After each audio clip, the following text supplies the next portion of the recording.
Thank you, Jahan. Good evening, everyone.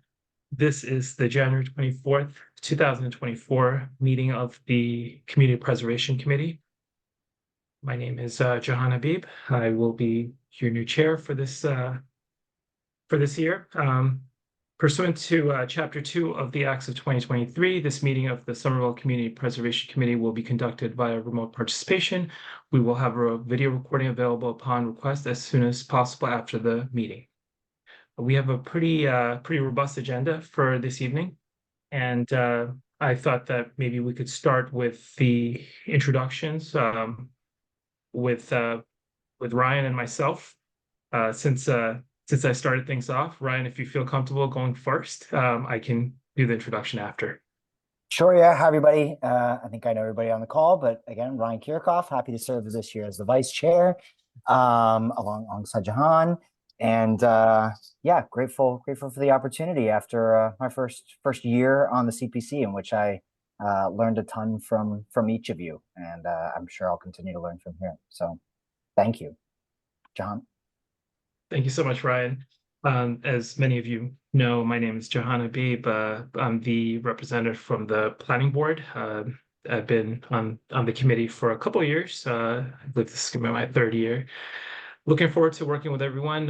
Some of the things that we're focused on this year will be continuing to expand the outreach efforts that Roberta and previous Madam Chair had championed. I think that's really important. We also want to foster some robust debate amongst the committee members.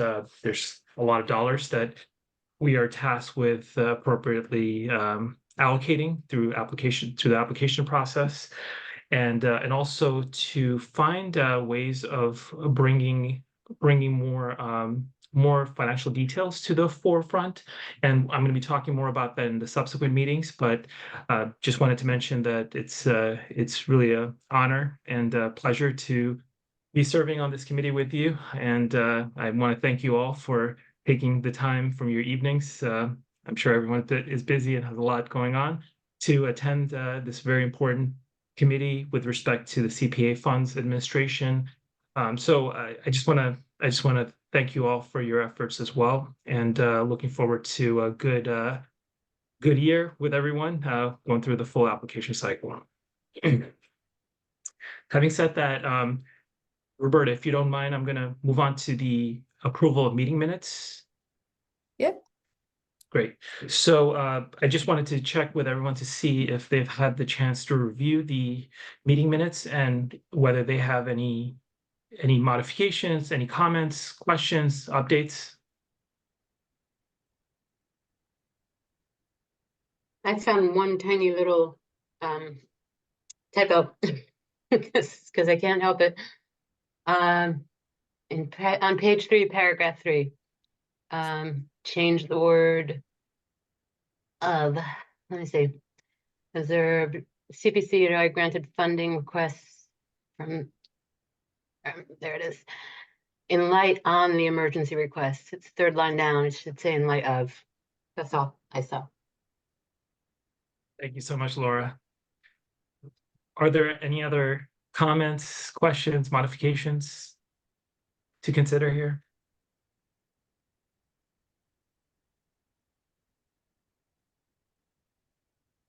Seeing none, I'd like to invite someone to make a motion to adapt the meeting minutes with Laura's, of course, modifications. I'll make a motion. Thank I you can so much, second. Joe. Thank you so much.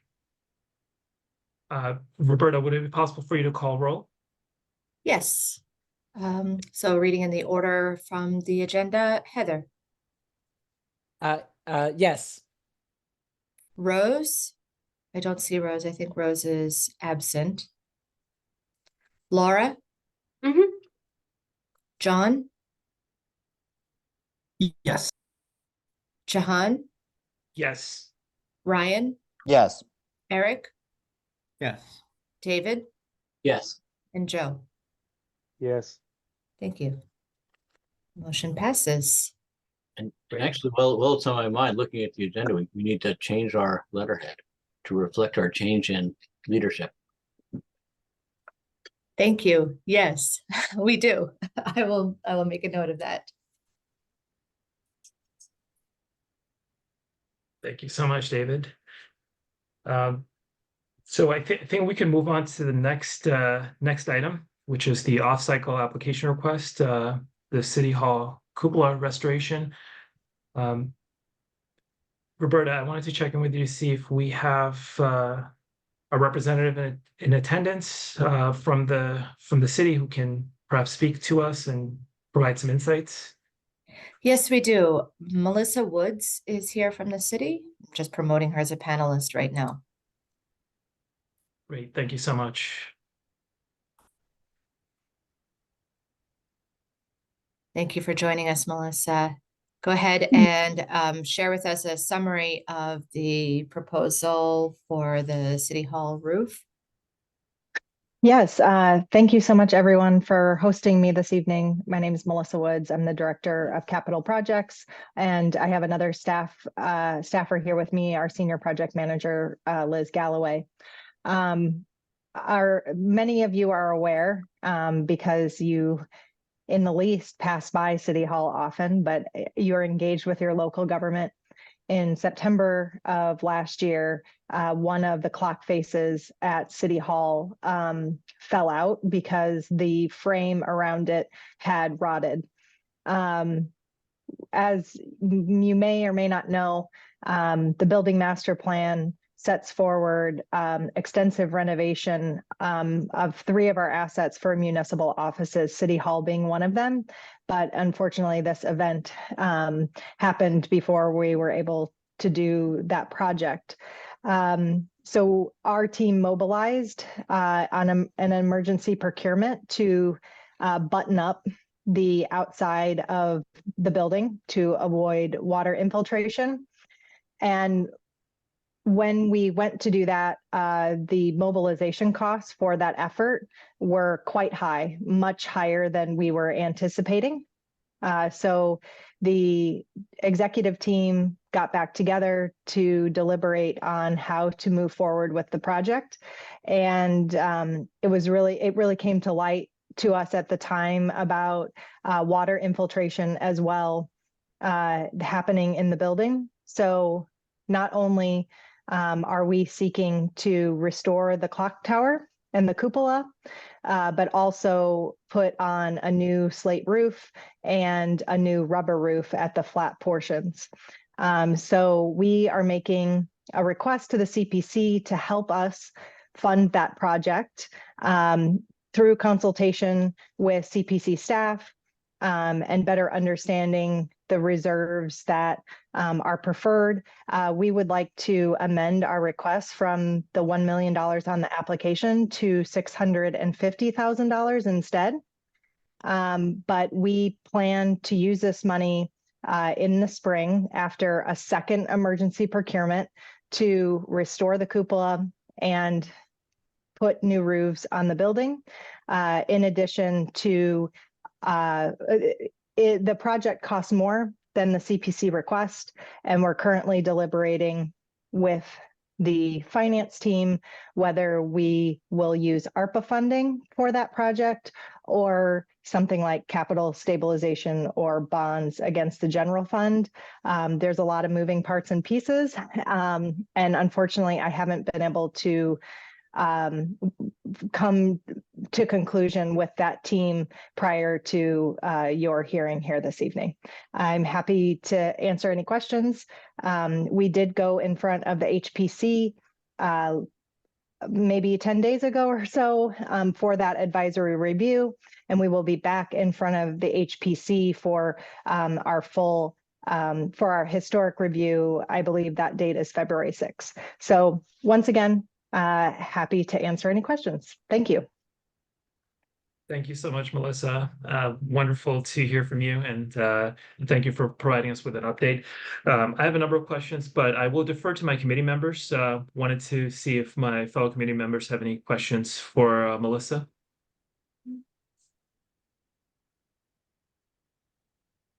I have a quick one for you, Melissa. Just wondering about the schedule for this. So you said it would start in the spring.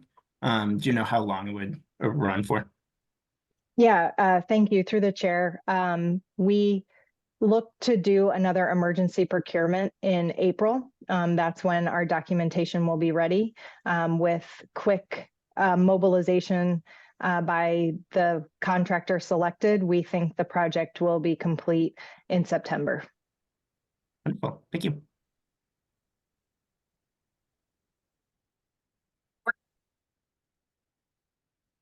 Rose, you have a question? Hi, Rose. No, sorry. Okay. Anyone Yes, I have else? a quick question, short, Please, quick one. jump I right was ahead. just curious, when you remodel the flat pot, would anyone, I don't know the price, I'm just wondering, what would it be to pitch it a little bit? Just because flat roofs, I mean, I know it's been however many years since this thing was built, but I'm just saying, we don't want to have an issue 10, 15 years down the road that we could avoid now, that's all. Yeah, through the chair. Thanks for asking. Flat roofs are actually not flat. They are sloped in a very minor way to help drain water to the roof drains. One of the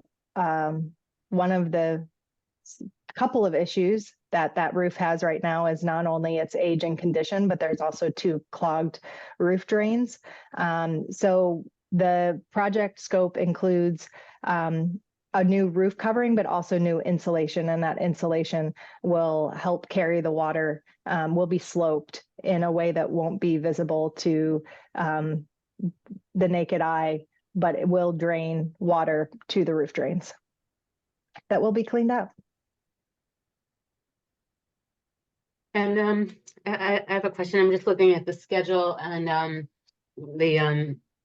your RFP or request for contractors and such. I'm just wondering, it seems like maybe you've already got some quotes, and I'm just wondering, like, how likely is it that you're able to like line up this constructor or the contractor right in April and, you know, get it done in the time frame outlined here, which is a nice one, right? Because it's good weather. Yeah. Thank you for asking. When we went out to emergency procurement in the fall, we reached out to 4 contractors. We received quotes from 2 contractors, 2 reputable firms, one that has done work for the city in the past. We were anticipating a cost for this button up to be $75,000, because it really was, for sake of description, the quick and dirty option. But both contractors came back with quotes at like 275,000, and one was higher than that. And that was 100% driven by the mobilization costs, because both contractors knew that a crane was necessary to do this work. If you, look long and hard, we were hopeful that lifts would be able to be used for this work. But when you look long and hard at it, and you have a contractor who, spends a lot of time actually doing this work, you actually need a crane and can't reach the cupola with just scaffolding off the flat roof. I see.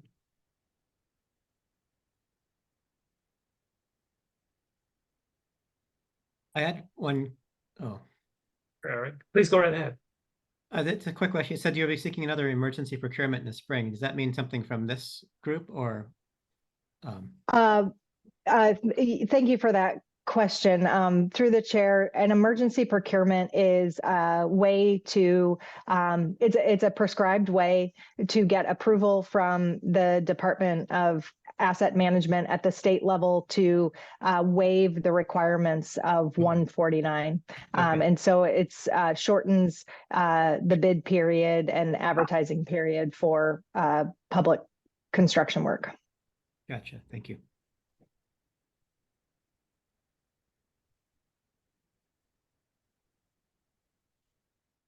I have kind of a procedural question, which may be better directed to our chair or Roberta. Is there guidelines for for off-cycle funding and what qualifies? And is there a question about, because I mean, the other ones that I can recall have been, they'd previously received awards and now there was an amendment, to make up for a shortfall or bids that came in, as opposed to as a wholly new project coming in off-cycle. Thank you for the question, David. Roberta, as a new chair, I'm going to defer to you and your expertise here. So the CPC provides for applicants to be able to apply off-cycle if the project is of high urgency and driven by a timeline that was outside of their control. Right. So, and it's at your discretion to agree that this project meets that criteria. But there is like kind of an emergency. Yes. That's kind of mostly what I was looking for. I'm not saying that this isn't one. I was just curious whether it existed. Yeah. Great. I believe that Heather had her hand raised earlier with a question. Yes, I'm sorry I missed that. Heather, please go right ahead.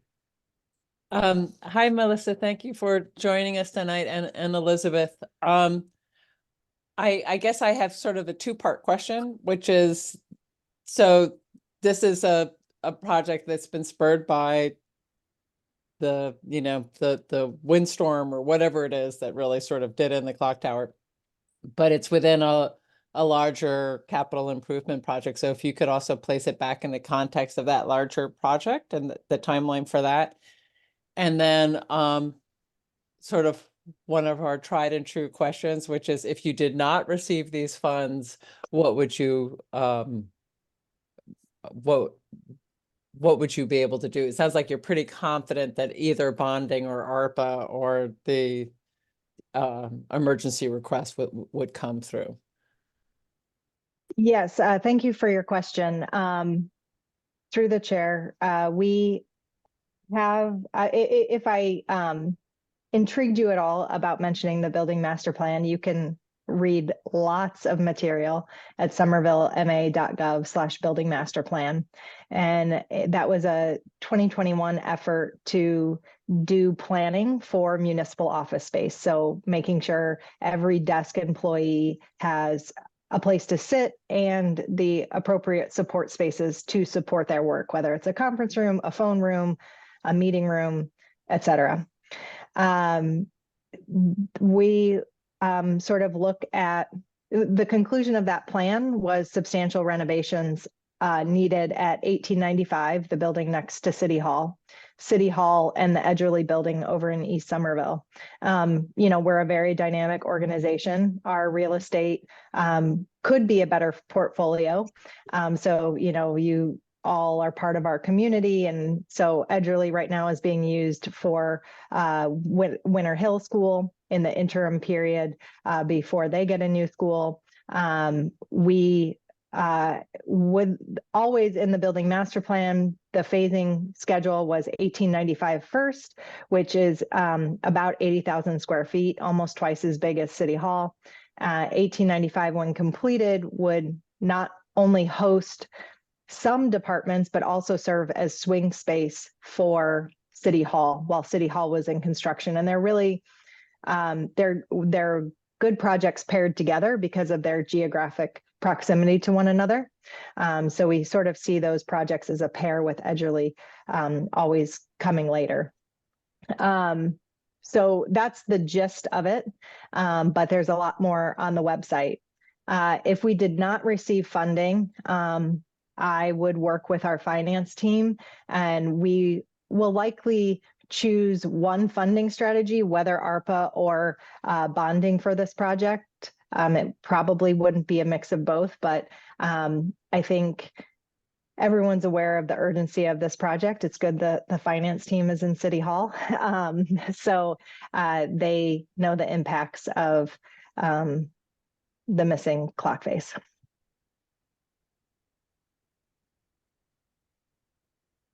Great. Thank you so much, Heather.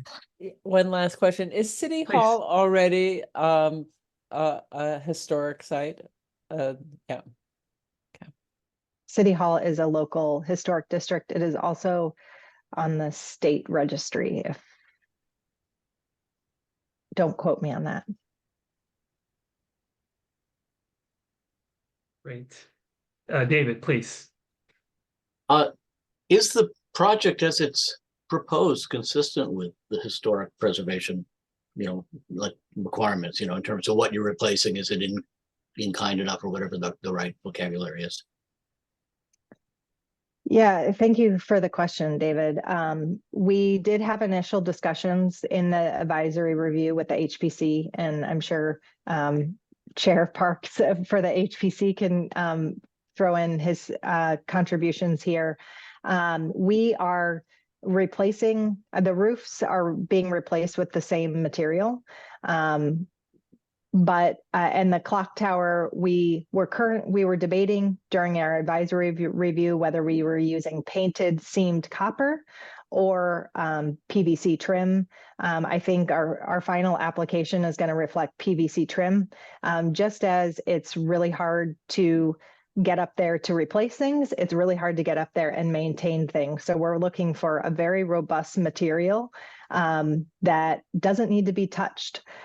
So in consultation with our architects, we feel like that's the right direction forward, but we do still have to go through our final review with the HPC in early February. So just as a quick follow-up, so if we were to fund this, would that be contingent on HPC's approval of the plan, or the plan if the plan is modified by HPC, or how would we handle that? I will defer to staff on that, but we definitely need, our project team needs to make that step, because you can't do work on a local historic district without their approval. Right, and I'm and by the same token, I assume we couldn't fund it under the historic preservation, portion of our monies if it's not consistent.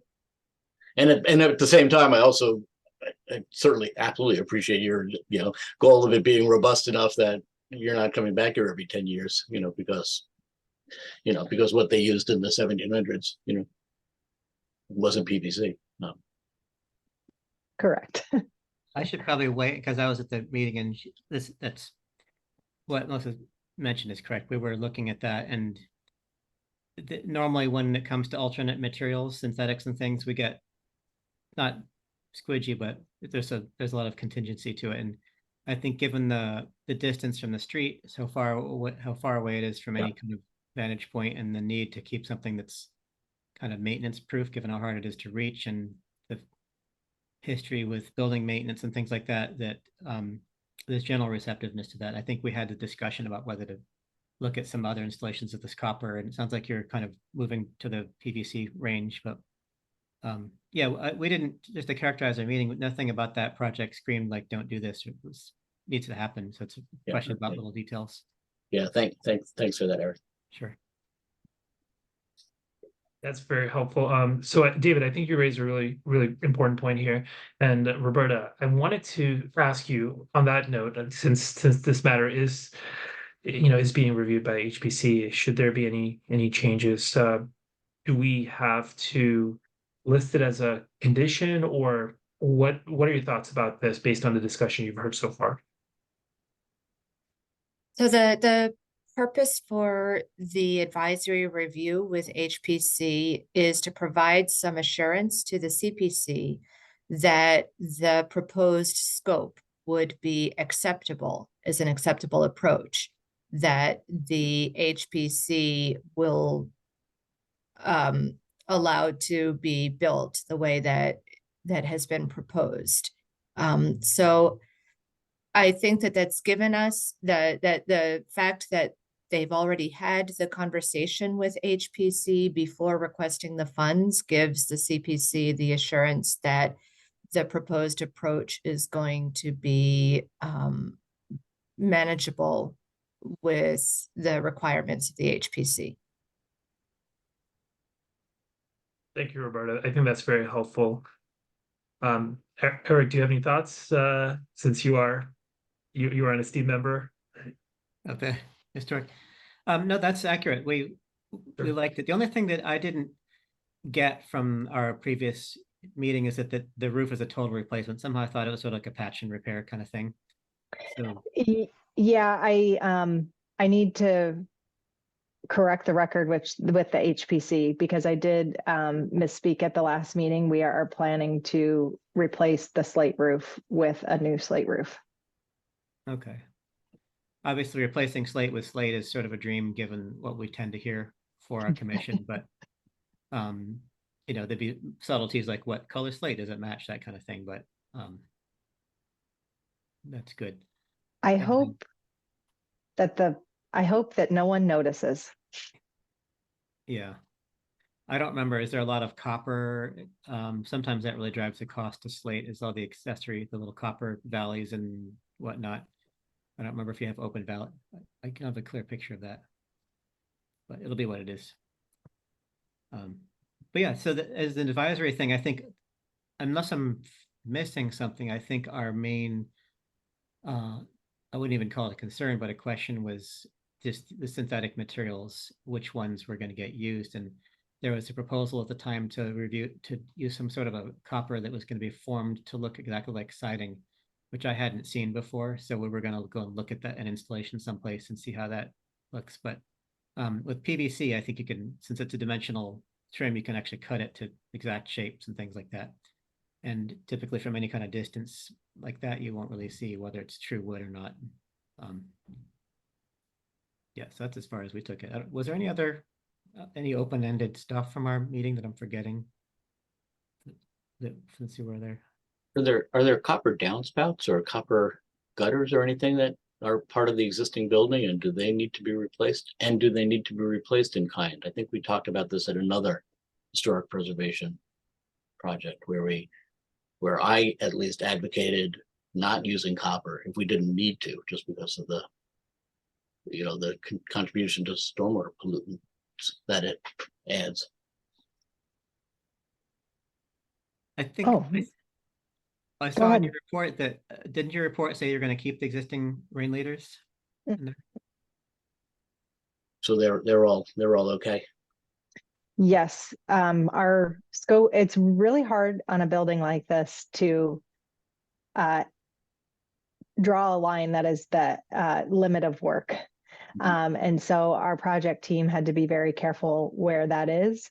And so our work doesn't really extend beyond the roof line. Is it copper? Is it copper downspouts and gutters at this point? I believe the downspouts are gutters. I'm not sure. The downspouts are copper. I'm not sure if the gutters are copper. I don't believe they are.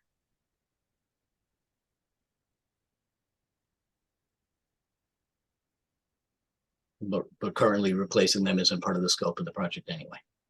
Correct. So they start working on it. Yeah.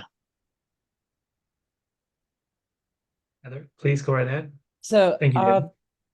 I just want to say that there's been a number of times when tabling with the community where one of the things that people will say is, when are they going to fix City Hall?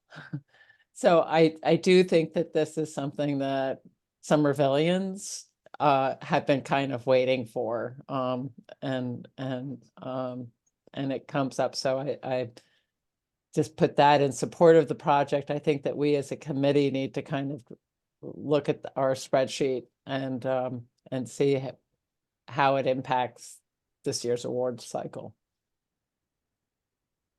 Absolutely. I think that's a great point. So Melissa, I do have two brief questions for you as well.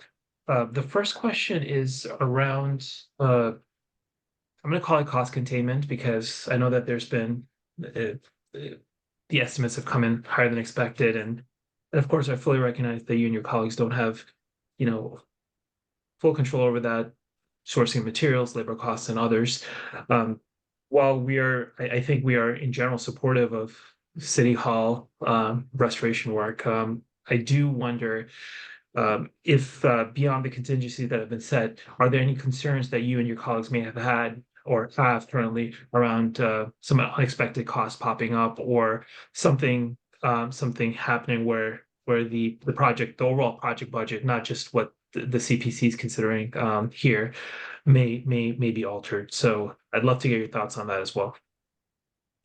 Yeah, thank you for that question, Chair. Cost and cost overruns have been happening frequently ever since COVID started. We, in our initial effort for just the button-up work of the clock tower, the estimate was generated by our architecture team in consultation with staff, and we are not experts on that. And obviously missed the mark there. But in this scenario, we do have a third-party cost estimating firm that we have based our we are basing our total financial request off of. So that's their estimate plus our soft cost and contingencies, with the hope that if there was quote responses that were over our estimated costs, it could be absorbed by the contingency instead of the second request, a second request to the city council for bonding, for instance. There's always risk in a project, and that risk gets retired as the project progresses. And the hard part on this one is going to be identifying what needs to happen now versus what needs to happen when we do a full renovation of the building. The reason this work was scoped the way that it was is because with very limited exception, the clock tower work and the slate roof will not be substantially impacted by a larger renovation. So this is work that will stand the test of time, even when we go do a substantial renovation of the building. So we will take those potential change orders as they come and have to make decisions about what's right for the building now and what could potentially wait for that larger investment. Sure. Thank you so much for that response. And I fully agree. Obviously, I'm not expecting you to be able to assess all the risks. It's more about how you're going to approach this project, and should there be any issues, how are you going to deal with some of the potential for cost overruns? And so I appreciate that response. And then I also have one quick question. I know that the clock tower, things have been stabilized. It's a temporary fix, but can you speak to whether this temporary stabilization, as I'll call it, is not creating additional damage, or do you have any sense of that when the folks who helped stabilize things came in? Did they provide any assurance or any background on how much time we have and whether there's going to be additional damage in the interim period? Thank you for the question. Right now, the clock tower is dry. There's, I'll call it a rain diverter on the inside of the building. So for those windstorms where driven rain hits that east side of the clock tower, the water that does come in ends up in a bucket instead of just on the floor, deteriorating a wood structure.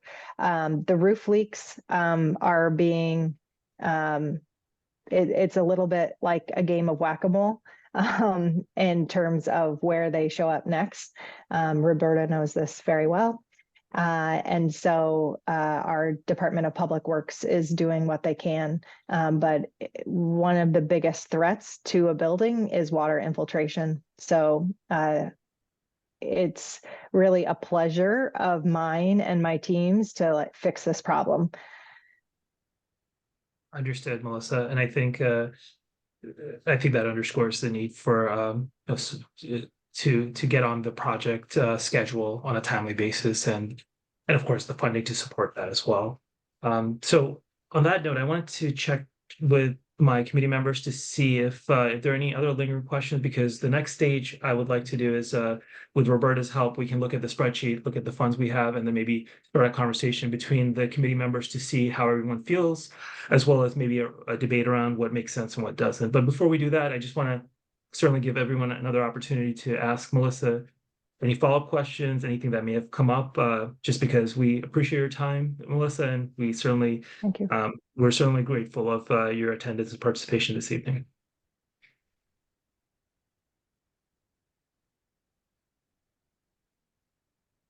So I'm seeing no questions. So if that is the case, then maybe we could have a committee discussion. And Melissa, you're welcome to stay. Certainly hear our conversation. But I think at least the presentation, the Q&A portion is completed. So Roberta, if you don't mind sharing the spreadsheet, that would be great. And Melissa, thank you again.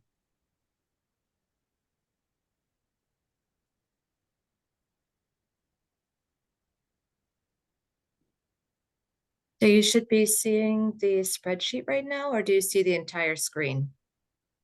We see the entire screen, including some of the windows in the background, Okay. like the City Hall clock tower.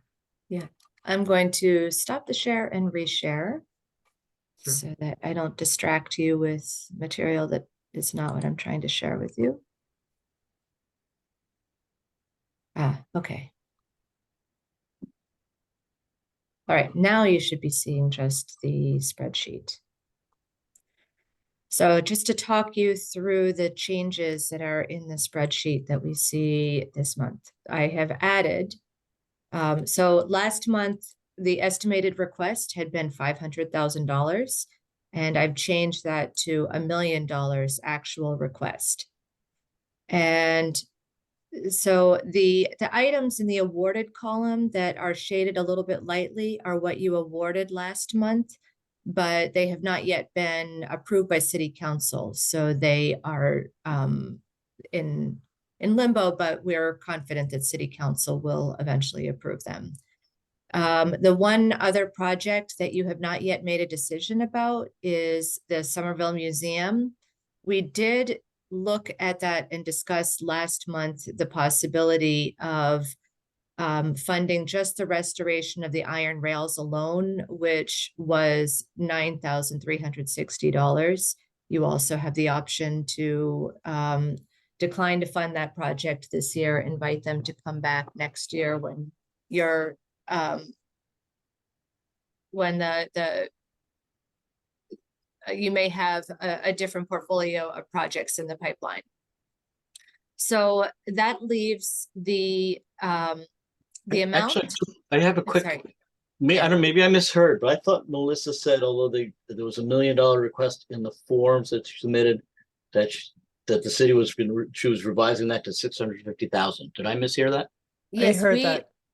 You We heard heard that. Okay, I'm sorry. Yeah. My apologies. Right. I discussed this with Melissa, and I didn't reflect that change in the document. I didn't hear that. Yeah, and if Melissa is still on, maybe she can confirm that we all heard that Yes. correctly. Thank you, David. I recall hearing that as well, and I think that it might be helpful, Roberta, if as you make the updates, the committee members can see. There's a confirmation from Melissa in chat, so I think we are confirmed here. Okay. Do I get 10% or something of that money we just saved?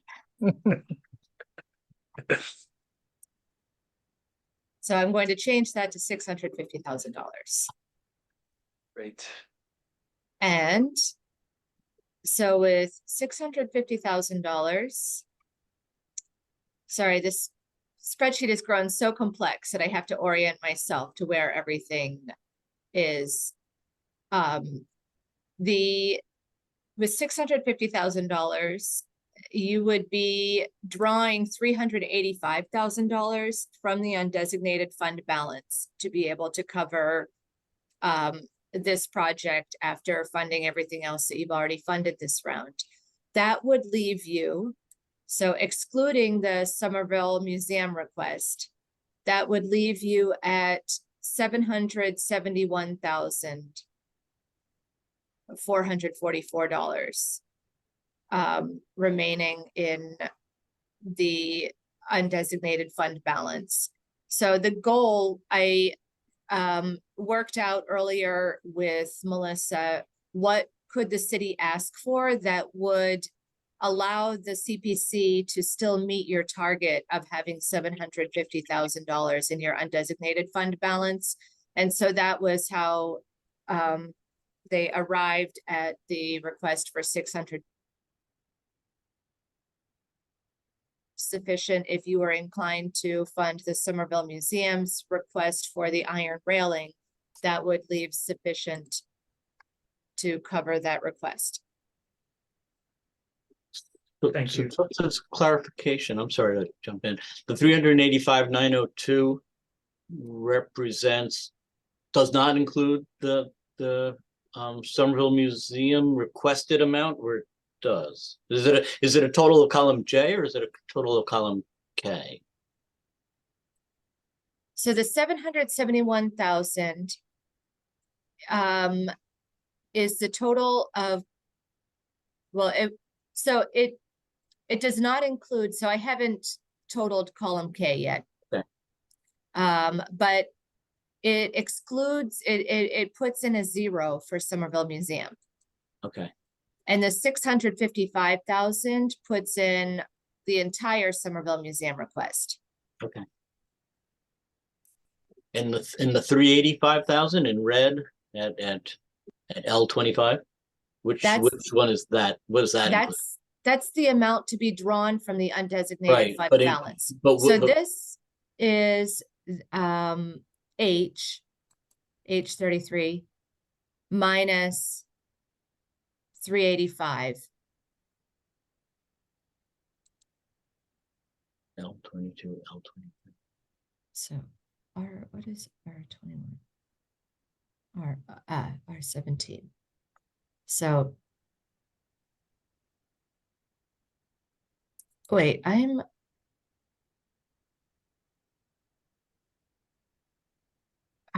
hold on a moment. I need to J.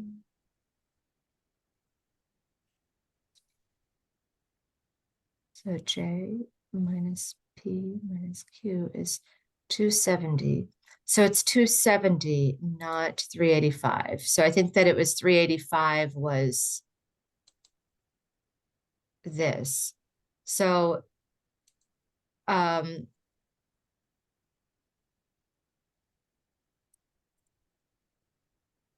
this is the amount, 270 is the amount that would come from the undesignated fund balance in this scenario. And that's with a 0 for the Somerville Museum. Jahan, may I ask you a clarifying question here? Yes. Okay. Thank you, Roberta, for all your work on this. I know it's also hard in real time with people watching you. I always hate when people are watching me do Excel traces, so understand how stressful that can be. So I'm just gonna try to like summarize what I'm seeing here for this, and maybe that'll be the way of asking the question. So for a $650,000 request, what I'm seeing is basically we are emptying the barrel, for lack of a better term, on both the historic preservation budget and the budgeted reserve, right? So those are just the two balances of those two budgets. Yeah. And on top of that, the balance of the 650,000 is being assigned to undesignated fund. Fine, that all makes sense to me. Then if we scroll down and look at the balance available from this undesignated fund, I see it as cell H33, 1,041,454, right? That's the balance before we consider this request. Yes. Okay. So the remainder, that's 771,444 in cell P33, that would be our net undesignated funds. That basically is all of our funds left because we've emptied the other budgets. If we were to fund this full request and before considering the Somerville Museum second request, is that all accurate? That's correct. Okay, understood. And thank you, Vice Chair, for the summary. I think we're all following. And as we discussed, as we open the discussion, I know that the Somerville Museum is also going to be presenting later on today. But I do think that we need to discuss the merits of the application, while certainly recognizing that we do have a finite number of funds available. So on that note, I wanted to see if anyone had any thoughts, any initial thoughts, any observations that they would like to share with the committee that might be useful to get the conversation started.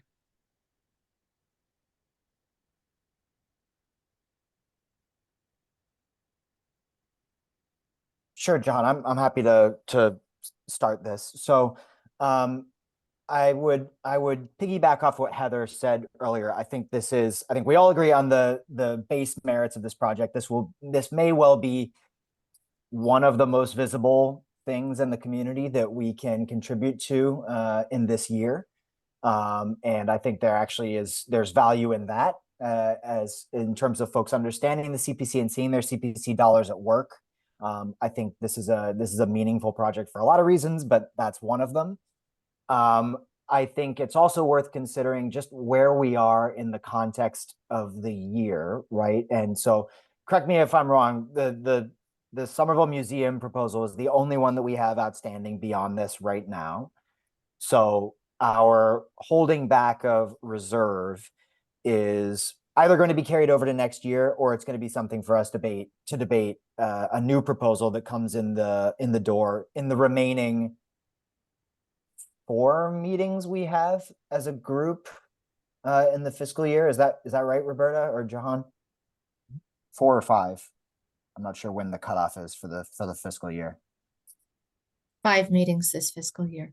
5 meetings remaining. Okay, so definitely possible that something else comes in the door, but there is nothing right now. So given the visibility and given that we don't have something else in the pipeline, I'm inclined to support this, especially with the reduced ask from $1 million to $650. I think that is a different proposition in terms of where it leaves us for the rest of the year. So I'll stop there, but that's my feelings. Thank you so much, Vice Chair. Wanted to see if there are any other thoughts, and there could be thoughts in opposition as well. I would love to foster a dialogue here because the merits of each proposal warrant a robust discussion. So please feel free to share any thoughts in support, in opposition, or countervailing thoughts that we should be considering here. I would, if I may, I'm more essentially agree because this is a very high profile project. I mean, it'd be silly for the CPA not to be associated with the keeping alive of one of our, what's that called, a showstopper, but something like that. If you were to offer a devil's advocate position, would be that we're funding what would be normally considered a capital improvement, like a new roof, which is something that the city ought to have been planning anyway. And why are we doing that? You know, that would be the alternate view, I guess, is where's the limit of our responsibility as this commission versus something else the city ought to be doing. We hate to have us become a piggyback for every thing that atrophies in the city's care.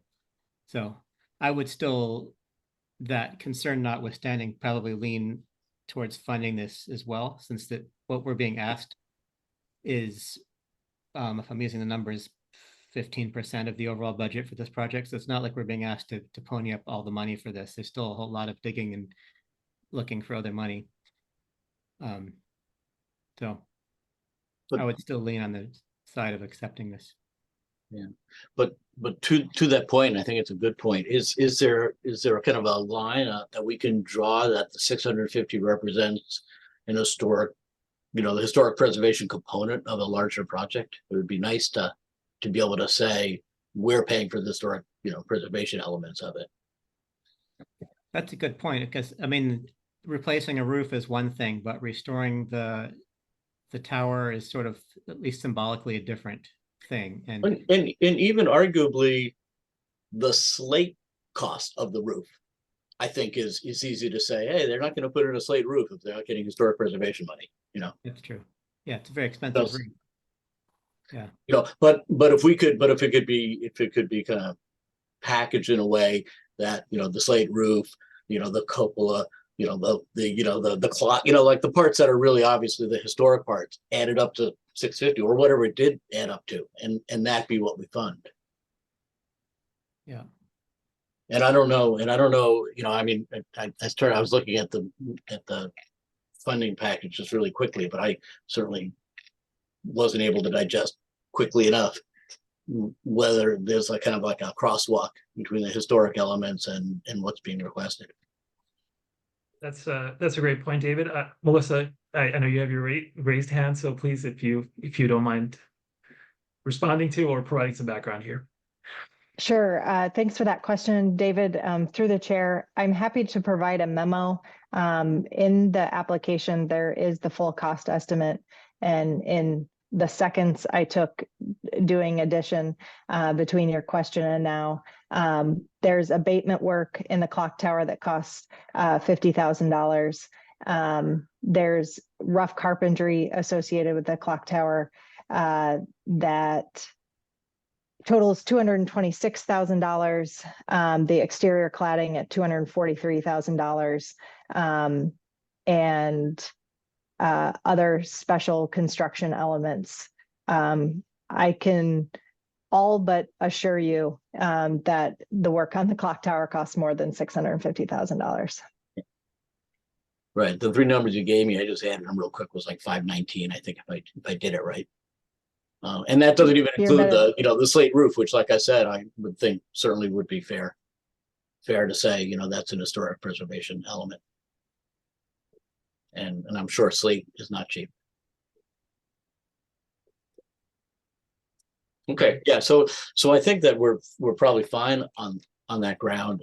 I think it might be a question of us trying to, and maybe we don't go into that level of detail, but it would be nice, just for us to be able to at least know that that's, that we're safely, within those boundaries. David, Joe? I think that's, sorry. No, Go ahead, please go ahead. No, David, please. I think that's a really good idea. And I'd be curious to hear if Roberta, if there's any precedent in Somerville for writing in some of those details into a decision. I know in my job, when I've applied to other CPCs, for funding, I am an affordable housing developer, and the CPC funds, we've made explicit and agreed with those communities that those funds aren't actually for the building of the housing. That's an expectation, right? That's the roof in this analogy. But the adding of park benches and landscaping and the new bus stop and the things that make it a bigger addition to the community, that's what the CPC funds are going for. And I've been comfortable committing to that on my application. So I would love to hear if we could do something along the lines of what David suggested here on our decision. Roberta, is that anything we've done before? That is, we do have a precedent for a project, just as you've described, where CPA funds were used specifically for the historic preservation elements of a larger project. So there is precedent, and I would like to propose language if I bring up the draft recommendation letter. Perhaps I can propose language for a condition that addresses this suggestion, which is I've just added to the funding condition number 2, where you have customarily been making a condition that CPA funds would be used for CPA eligible expenses. And I've edited that to say for expenses related to the preservation of historic elements of the City Hall cupola and slate roof. So I just wanted to thank you, Roberta. I just wanted to see if the members of the committee feel like this language meets our general understanding, or if there are any updates, changes that are necessary here. I think that's good. I'm not even sure you need to delete the CPA eligible language, because it would just be the CPA eligible expenses related to the preservation of the historic elements of the because they still have to be CPA eligible. Yeah, I think this is a nice edit to that. Yeah. I agree with it. I also am remembering that I think it might have been applications we received from the Somerville Museum where they actually have in their funding table like a column which is dedicated to what the CPA money is going to, so you can actually very clearly see in their funding documents that we're using funding sources A, B, and C for these parts, and historical preservation funding for this part. And it might be nice to kind of have that pulled out. What did we do? This predates my time on this commission for the library project, because that was a big funding for this commission, the CPA. Was that entirely funded by this? The CPA funds funded only the portions of the library project related to the exterior and the handicap accessibility Okay, portions of the building project. so the construction of the addition was covered by the regular city budget? Yeah. Okay. Do we want to say anything in the funding conditions about HPC approval of final plans, or is it sort of assumed that it has to go through that protocol in order to be shovel ready anyway? Yeah, I was thinking about that too, but I'm also wondering whether that may be covered under the language already in 2, that it's CPA eligible, right? Because is it not CPA eligible if it doesn't have Historic Preservation Committee sign off? You know, is that kind of synonymous Yeah. or not?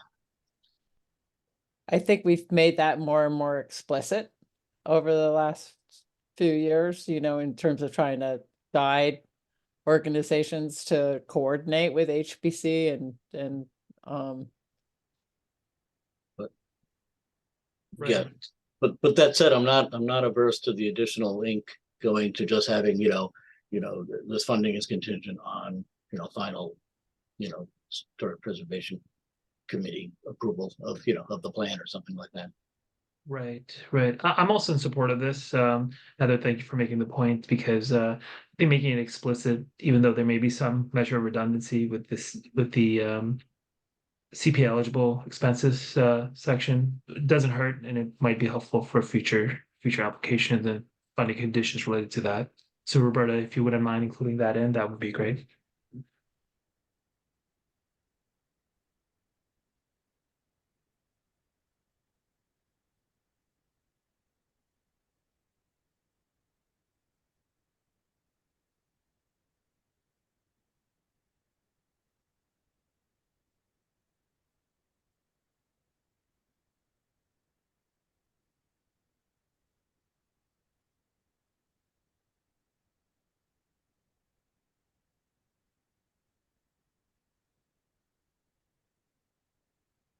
Great.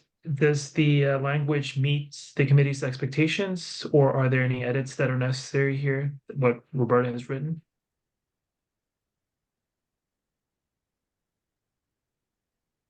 Yeah, I don't know if it makes sense. I was kind of thinking something more like Historic Preservation Commission, CPA funding is contingent on, Historic Preservation Commission approval of the plan or something, but I don't know if it's substantively different. Can I jump in here through the Please. chair? I get worried about setting a precedent with this and making it more. I mean, we just have to be careful that if we do this here, we have to know that we're going to always do this. And if we are, I just hate to create something like, if it's a layer of restriction that's really important and it's not covered any other way, then it's a reason, then we should do it. But if it's another layer that creates a barrier to somebody because they sort of get stuck between, well, which comes first? Is it the historic approval or is it CPC approval? I would hate to make a hurdle instead of a. Right. Does that make Right. sense? It does, Rose, and I recognize this is a precedent, maybe precedent setting action. So again, I'll bring it back to the committee based on Rose's compelling arguments here. Does it make sense to include this language, or should we revert back to scrapping it altogether? Well, and Melissa just chimed in the chat. yeah, she made a point similar to my initial question, which is I think they have to have HPC approval in order to get their building permit. So Yeah, that's, in a way that sort of takes care of it, that Yeah. they'll have to. and, Right. and that has me kind of going back to thinking that the way we phrase it in 2 is adequate. Mhm. That's a good point. I wanted to see if any other committee members have thoughts, because I'm also kind of shifting back towards removing this and relying on the CPA eligible expenses section along with the information that Melissa's just provided. But very much open to any strong views about this item number 3 to be included.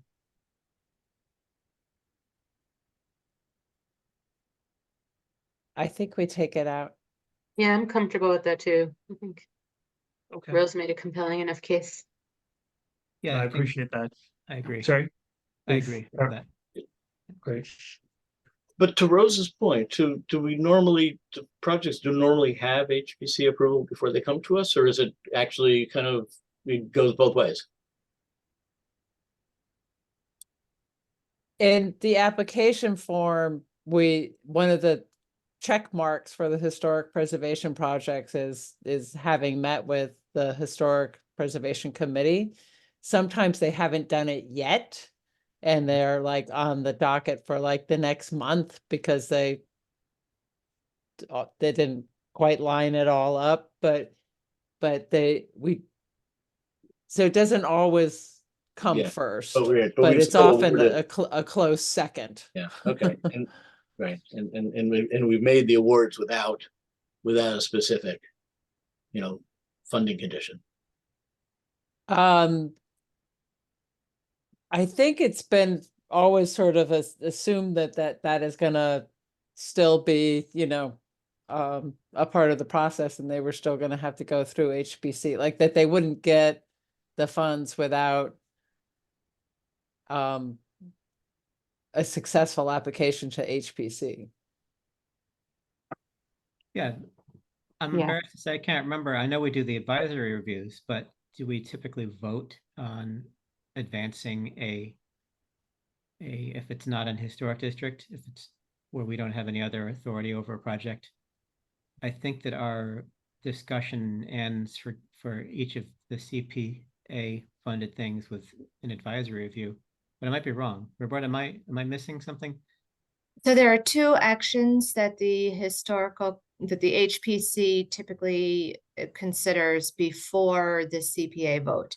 The first is if the asset is not in a historical district already, then it has to be determined by HPC to be historically significant following the criteria that you have. And that requires a vote of HPC to determine whether it is historically significant. In this case, because the asset is already in a local historic district, that vote wasn't required.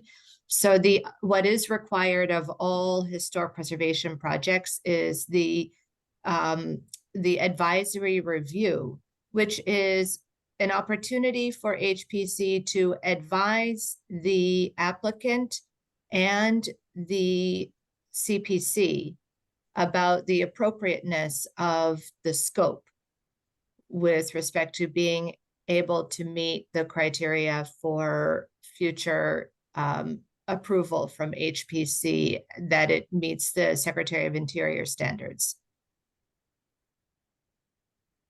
Okay. And the reason for that is to ensure that, if they request a grant based on a scope that is later determined to be inappropriate, then they may not have requested the correct amount of funding for the type of project that they want to carry out. So that's why the HPC's advisory review comes before the CPC's recommendation for funding, so that you have confidence that they're asking for an appropriate scope. Okay. But hypothetically, it would be possible for this commission to decide to ignore the advisory review that came out of the historic commission. Just I'm being a devil's advocate, but if for a project that doesn't, it's not in a historic district, that we don't have any, that our commission, Preservation Commission doesn't have any authority over, our input ends with advising this commission what ought to be done with the project. But then it's up to us here to decide whether to follow that advice or something completely different. Not that we would do that, because that'd be kind of silly. The HPC is providing the committee with the assurance that it meets the Secretary of Interior standards. Or not the assurance, but you're advising. What will it take for this project to meet the Secretary of Interior standards that is a requirement under the state law for CPA funding? So if they were to, if the CPC and the applicant were to ignore the advice of HPC, then they may be not meeting the criteria required under the state legislation for CPA projects. Okay. So it's an advisory opinion, but we kind of don't follow it at our peril. Correct. Thank you. And then circling back to this, it's sort of a moot subject because this is actually an historic district and we will be voting on these changes at Historic Commission. So, which takes it back to thinking we can delete the verbiage that we had put in briefly in this case. And So Right. I just want to play devil's advocate for one moment, which is, if we did not award 650 in emergency funds, is the fallout the schedule? Because they're still gonna be raising money. So what is the fallout if you took the CPA sort of jigsaw piece of the funding out of that jigsaw puzzle?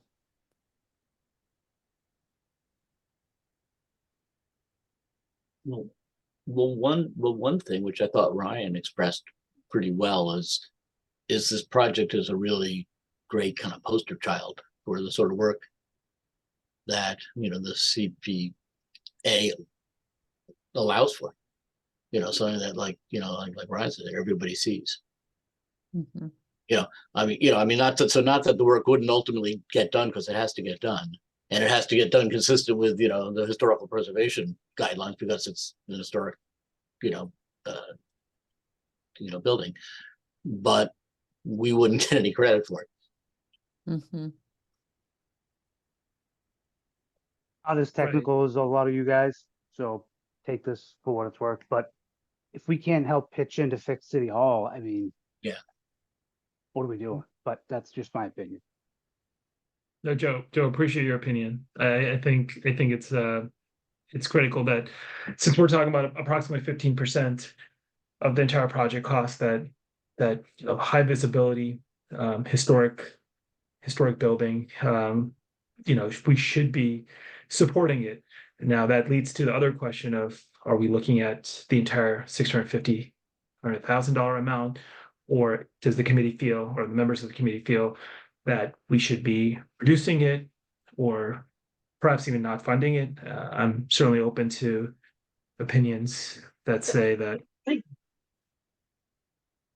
Sorry, just wanted to see if we could shift the conversation towards the dollars, unless there's additional funding conditions that people want to add in.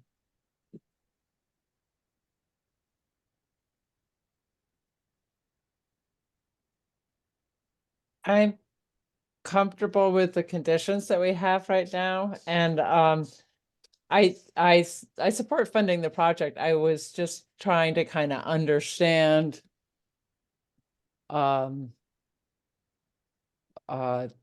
the impacts of the emergency funding request, that if, like, exactly,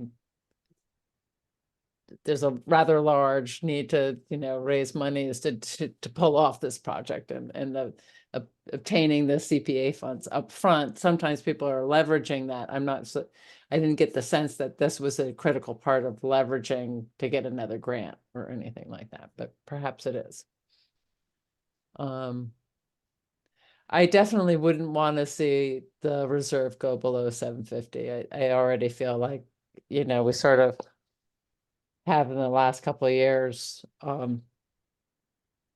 allocated a lot of those funds, and I think to good use, but I do get nervous that we don't want it to be a one-way declining reserve.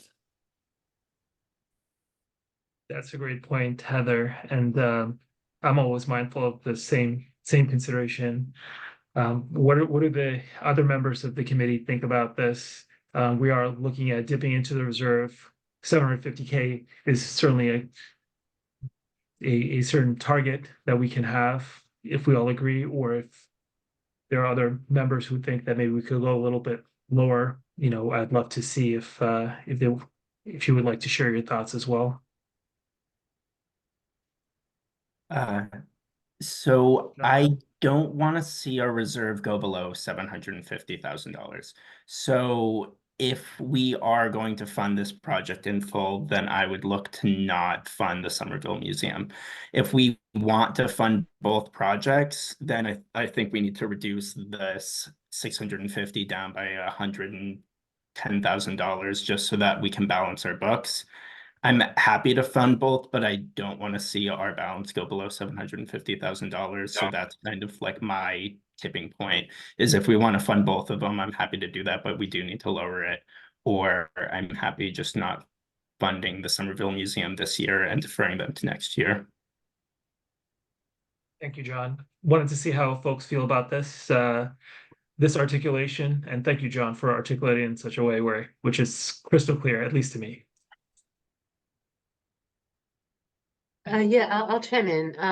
Sure, Laura. I guess I was having similar thoughts to John, that, you know, the cushion seems like a good idea to have in the reserve. And for all the reasons that have been stated about, you know, the high visibility of this project, the fact that it's City Hall, the fact that community members have mentioned it without it being before us as an application, all good reasons to fund it. And Somerville Museum, you know, we know they'll be back. They're back every year, at least months and more. So I guess that right there kind of makes me feel comfortable deferring on that one this time. This is my feeling. Thank you, Laura. Really appreciate your thoughts there. Any other thoughts? I think we have a good conversation going around, you know, certain things. I just want to remind everyone, we're kind of agreeing that 750K, 100,000 is the reserve that we want to hold unless someone says otherwise. And then I think as we're looking at, if we are shifting the conversation towards fully funding this emergency request, then we're talking about potentially $0 or perhaps even a nominal amount that Roberta has listed. I think it's 9,360. Perhaps that was discussed in our previous meeting. Wanted to see what your thoughts are about this consideration.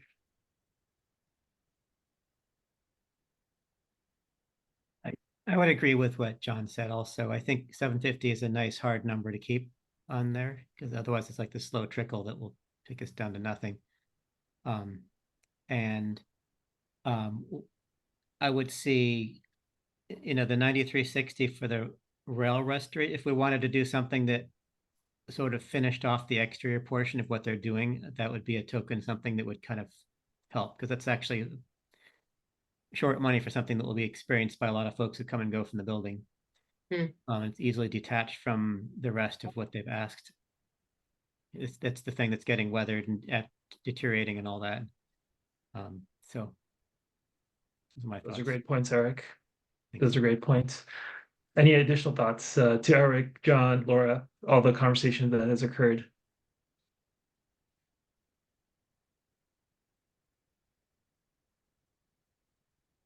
We just do it. I mean, I get wanting to keep money aside for a rainy day. Somewhat of a pun intended, but yeah, I think we just do it. It's a good idea. That's all. Thank you, John. But- So Sorry, please. I do have David. a question about how the 750K gets replenished over time. Is that a regular process? Because while I will be, well, I hope, you know, that everyone else is happy with the money that they got. I'll be pleasantly surprised if other people don't come in with cost overruns and other off-cycle funding, you know, as other approved projects proceed and they get bids. And again, that's part of, I mean, that's kind of part of life, and that's why we have a reserve. But I do kind of wonder, how does the reserve get built up again? Roberta, do you mind speaking to David's question? I think he raises a great point. Sure. So a couple of ways that funds go into the undesignated reserve. First of all, any excess revenue above what was budgeted in the spring becomes undesignated revenue. So it stays in the undesignated revenue account because it hasn't been appropriated. And we know already this year that the state match was 200,000 more than what was budgeted. So already you've received some excess revenue that will be building up the account next year. Okay. In addition, when we spend less than the budgeted amount for administration, then that money also goes into the undesignated account. And typically year to year, it's around $70,000 to $90,000 of unspent administration money has been going back into that account.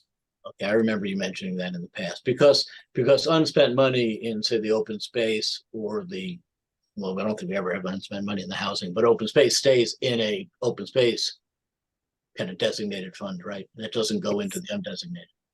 Correct. Yeah, no, thank you for that response. Very helpful. Thank you.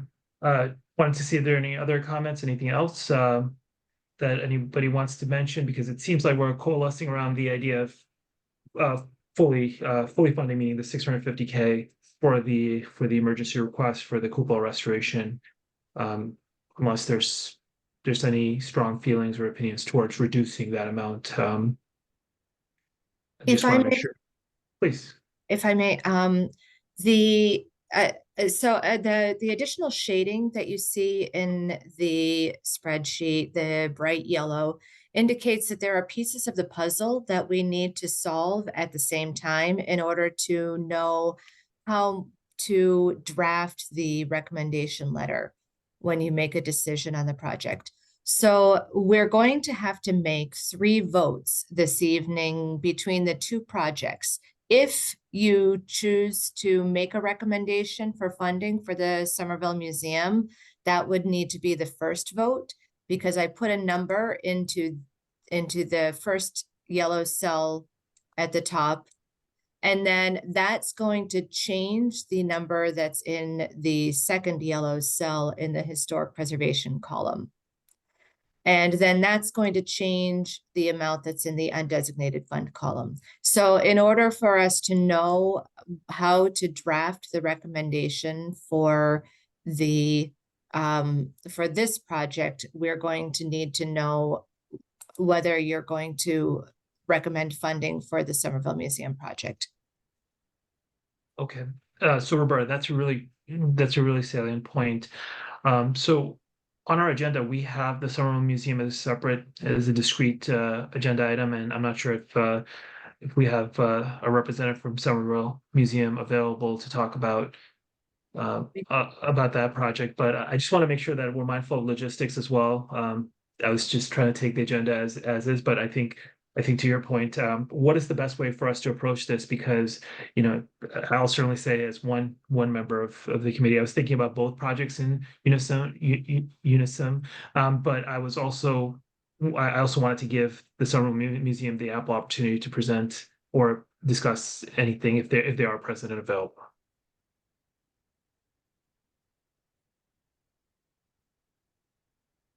I do not see any representatives from the Somerville Museum. Okay. Okay, so thank you for confirming that. Then if my fellow committee members can then combine the two discussion or two agenda items, both around the City Hall cupola restoration as well as the item. Heather, please. Heather, I think you're muted. I Thank you. think in light of the approximately 250, which is going to come back into the undesignated fund in the next fiscal, I sort of support the idea that they just shy, the 9,360, whatever that was, for the Sure. exterior railing for the museum is something I could support along with the 650 total for the City Hall. So I was just going to put that down as an opinion. Thank you so much, Heather. Wanted to see what other committee members' thoughts were. And we're now talking about fully funding the City Hall request and then $9,360 for the railings for the Somerville Museum. Is that the right number? Should we be doing more? Less? Nothing at all? Roberta, I'm actually trying to look at the Somerville Museum application again, and it's not loading for me. Can you bring that up? Can we look at that again briefly? Actually, maybe what would be most helpful would be for me to bring up the budget. That was where we drew the $9,360 from.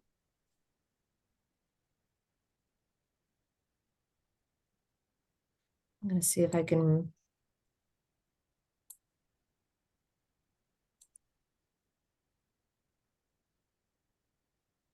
So the elements of this application were the archive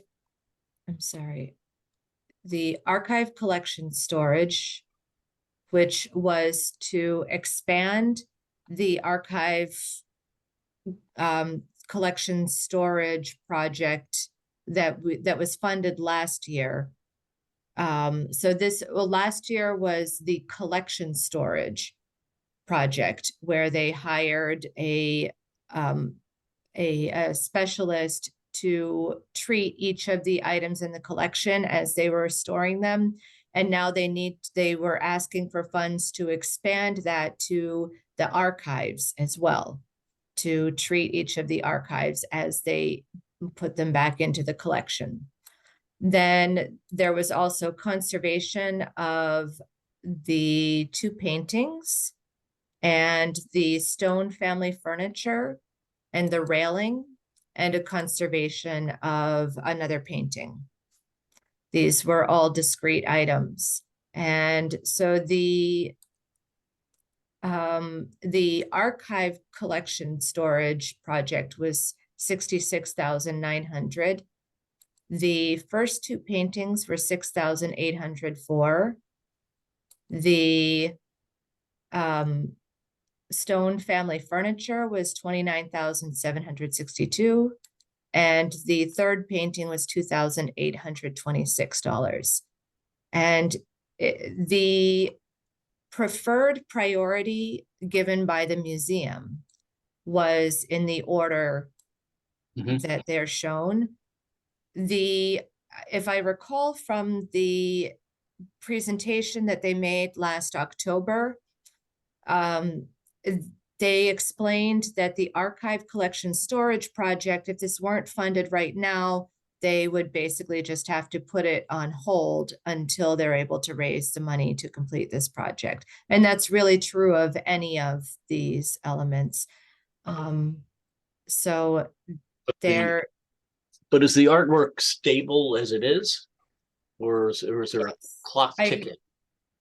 So last year there was a piece of art that they requested funds for, that there was a clock ticking essentially because the artwork was not stable as it was, and they couldn't use the room that it was stored in until they were able to stabilize it. And that has already been treated with the funding that they were given last year. So the other artworks were less than their highest priority artworks to be treated in the collection.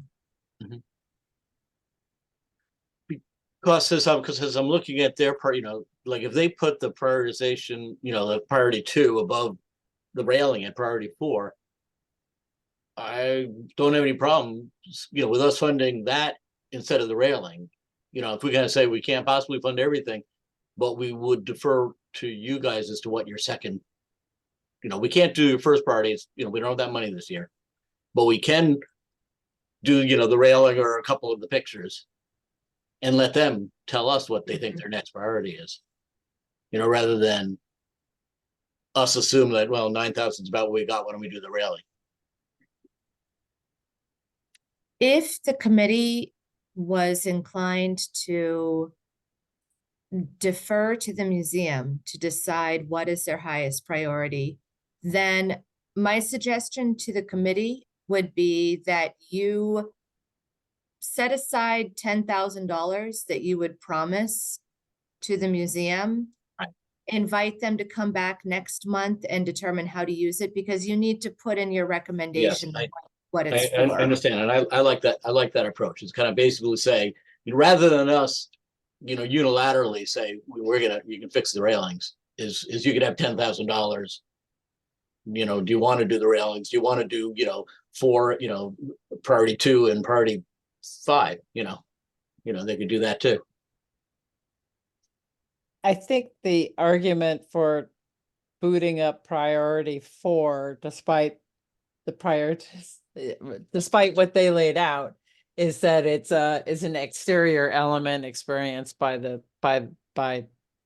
public on a more frequent basis than. Yeah.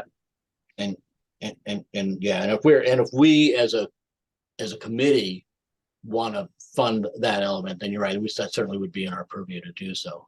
And if the committee, if my fellow committee members feel strongly that we want the exterior element to be funded, I would defer to that. But otherwise, my inclination would be to ask the museum. Right.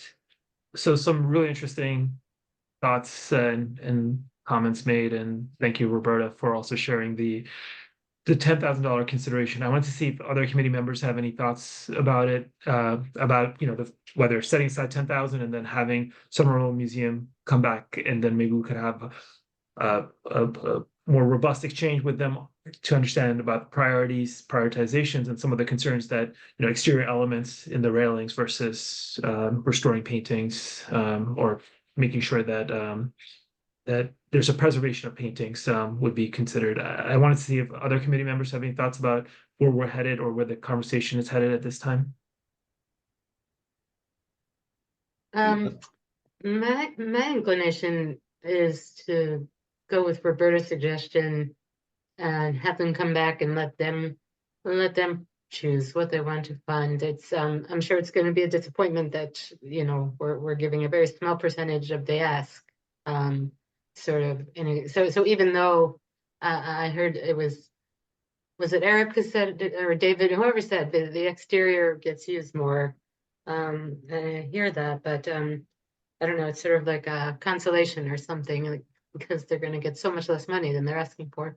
That's just my thinking. Thank you, Laura. Any other additional thoughts? I would agree with that. I hadn't realized that this was kind of low on their priority thing when I suggested the railing, but it could be that if they're not doing all of the artwork preservation, that they might want to punt the railing to the front, because they, in their list, they had all the preservation and restoration stuff ahead of this. But if we're not really going to do all that, maybe they just want to jump straight to that. So I'm on board with allocating $10,000 and letting them decide which way they want to go with it. I don't want to second guess them. I would be in support of that. Thank you, Eric. Thank you, Ryan. So I think we're moving towards a certain consensus here, where we would allocate the 10,000 as Roberta, you're entering them in, and then continuing to just going back to the City Hall cupola funding, 650,000. I think that's where we're headed. again, I just want to be deliberate here to make sure that all the committee members are in broad understanding and support of this. If not, we can certainly have another conversation around any additional changes, whether there's the changes are linked to the funding amount or perhaps even the conditions, or even what we want the Somerville Museum to be focusing their presentation on for next month. Would love to get any additional thoughts if there are any.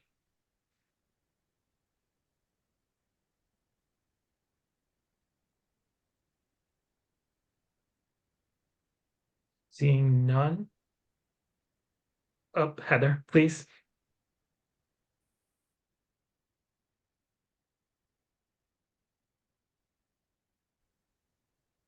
Heather, you're muted. Heather, you're muted. Sorry.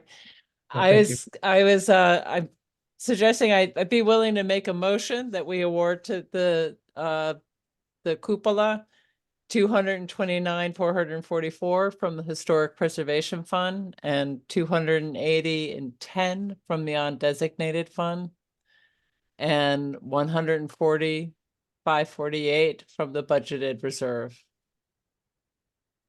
Thank you, Heather. If I Is there- may, I'd like to suggest a different motion to be made or explanation of where the funding would come from. So what the committee, in order to award the City Hall Clock Tower $650,000, you would first need to vote to transfer $280,010 from the undesignated fund to the Historic Preservation Reserve. And then you would recommend to transfer $509,452 from the Historic Preservation Reserve to this project. So that is both the amount that you've just transferred and the amount that was already in the Historic Preservation Reserve. So what we've been advised is that we have to vote to appropriate the money to the Historic Preservation Reserve first, and then vote and then recommend it from the Historic Preservation Reserve. Thank you for clarifying, Roberta. Is there someone available to make those motions? The first one, at least the historic, the appropriation from the historic to the Historic Reserve. I will make the motion to move $280,010 from the undesignated fund into the Historic Preservation Reserve. And I'll then, second that. okay, All right, then I will call the roll. Thank you. Heather, yes. Jahan, Yes. Laura, Yes. David, Yes. Eric, Yes. John, Yes. Rose. Yes. I'm sorry, now you all are jumping around on my screen. Joe, Yes. Ryan, Yes. did I miss anyone? I think you have everyone, Roberta. Right. And the motion passes.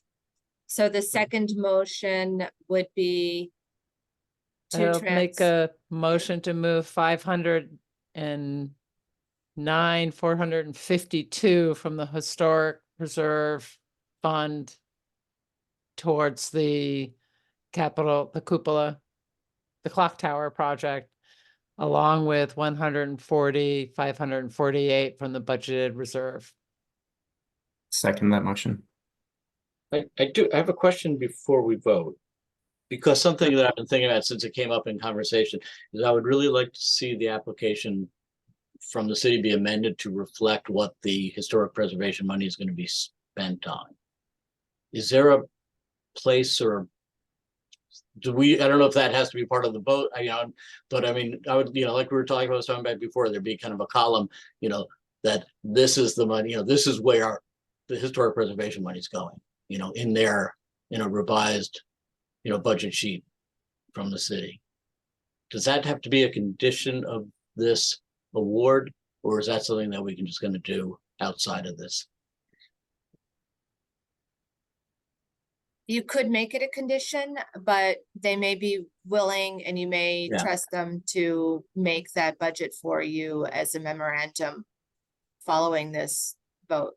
Yeah, and I'd certainly be comfortable with that, but I do think it would be nice for there to be a sheet that says, and here's what that 650 is going to. Well, and isn't there some auditing in essence, as people spend down the monies, they have to submit in order to get reimbursed? Roberta? Because this is a city project, there isn't a reimbursement system. The city will procure a vendor to carry out the construction and pay the vendor directly.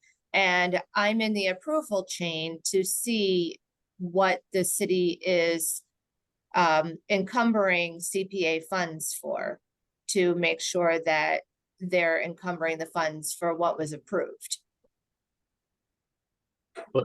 But again, that kind of, to my point, it makes sense then for there to be, and here's what it's approved for now. And that can certainly be a double-edged sword, because that'll also be something that we would want to see if they come back to us saying X component is costing a whole lot more.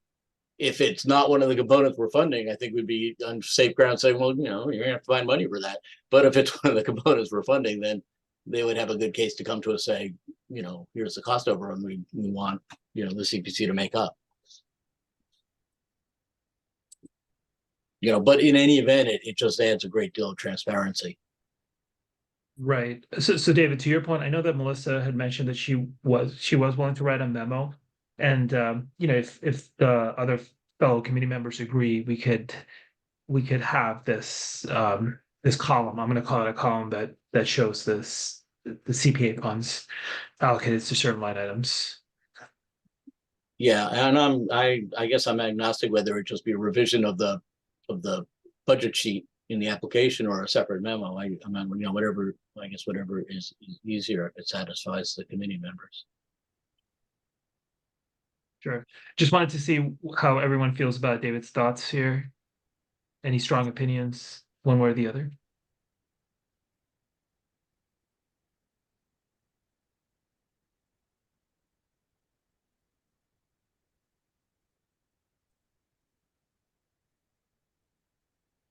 I've just edited the funding condition to incorporate everything you've ever talked about. That the capital projects will provide the CPC with a scope of eligible expenses that CPA funds will be used for, related to the preservation of historic elements of the City Hall cupola and slate roof, with approval of the Historic Preservation Commission. That actually now make maybe too difficult. I can't add all of those things in one. So the approval of Historic Preservation Commission is required for them to proceed with the construction anyway. So the condition just now reads that you're looking for the scope with the specific budget.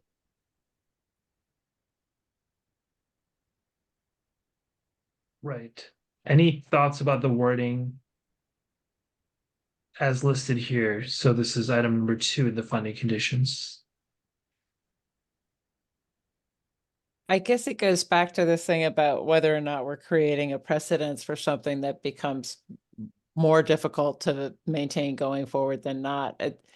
So, Roberta, there is some sort of an auditing process as the funds are expended, right? You're saying that you're a part of this group that reviews and approves to make sure that they're being spent responsibly, right? Yeah. So there is, I think there are some checks and balances in place that are beyond the committee to make sure that the monies are being properly spent. Yeah. And I guess my point isn't so much that as it is just the transparency of what in fact is it being spent on. Not just that it's, can pass an audit. Um,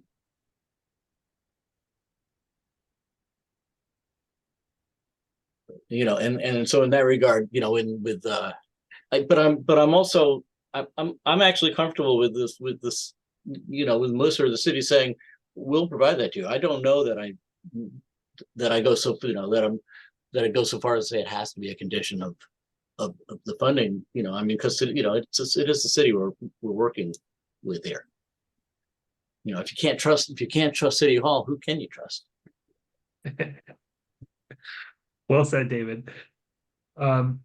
So based on that, perhaps we can make a request rather than a condition, just so we can meet the transparency considerations, which I happen to agree with you, David. On the one hand, on the other hand, we could also counterbalance the president setting Yeah. actions if Yeah. if everyone's on board with this. Yeah, no, because I'm all on the extent to which these new, these conditions are precedent setting with regard to, the money, the 3-year terms and some of the other things that I think we want to have in every one. And I prefer not have a whole lot of one-offs, that we can avoid, if we can avoid them. Right. Any thoughts about that from the committee members? We're trying to balance the need for transparency with the understanding that we don't want the conditions to be onerous for future applicants as well. Yeah, I'm concerned about adding additional barriers for future applications. I think there's a level of transparency with city-run projects, i.e. Roberta reviewing the invoices and also it being city staff. And so I believe that there will be enough transparency just in the personal request that we give rather than writing it as a condition. Great, thank you, John. Anyone else opposed to it, have concerns about how we're moving things forward? I would concur Okay. with that. So, Thank you, Eric. Thank you. So I think on that note, I think we can move forward with a request rather than a condition. I think the transparency element is important to maintain. I think we will be able to do so. So I think Heather, going back to you, I think you were planning on making a motion. It was made, and it was so sorry, Dave. Yeah, and I Yeah, interrupted please. because I just wasn't sure where that transparency discussion should be. Okay, David, please, the floor is yours. No, the vote. I think we're ready to vote. Okay, great. So I think there was a motion from Heather, seconded by, I seconded it. thank you, John. by John. Thank you. And so I will call the roll again. I'm going to use a list that doesn't jump around. Heather, Yes. Rose, No. Rose may be switching to phone. She's hitting the road, so she may not be available for this vote. okay, thank you. I see a Laura, 617 number in the attendees. That might be Rose. Maybe she has to be unmuted or allowed Yeah. to do it. Oh, there is she this is. Rose? Is this person on the phone Rose? Hi, yes, it's Rose. Yes, I vote yes. Thank you. Good guess. Then Laura, Yes. John, Yes. Jahan, Yes. Ryan, Yes. Eric, yes. David, Yes. and Joe. Yes. All right, then the motion passes. I didn't miss anyone, did I? All right. So we have made a decision to recommend $650,000 for the restoration of the City Hall cupola and roof. And with that, we've covered 2 items on the agenda. You agree that you're going to continue deliberation of the Somerville Museum application next month and invite someone from the Somerville Museum to come and have a discussion about how they'd like to use $10,000. Do we need to Right. vote on that 10,000 or is that just, we're kicking the whole subject to next month? And then we're going to kick the subject to next month. Okay. Um,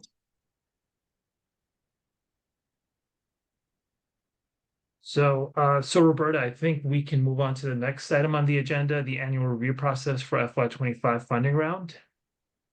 Thank you. I'm going to open the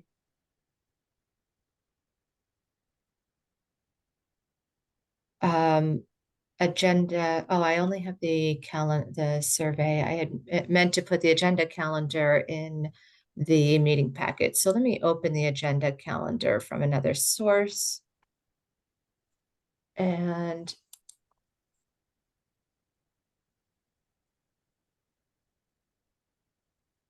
bear with me for one moment.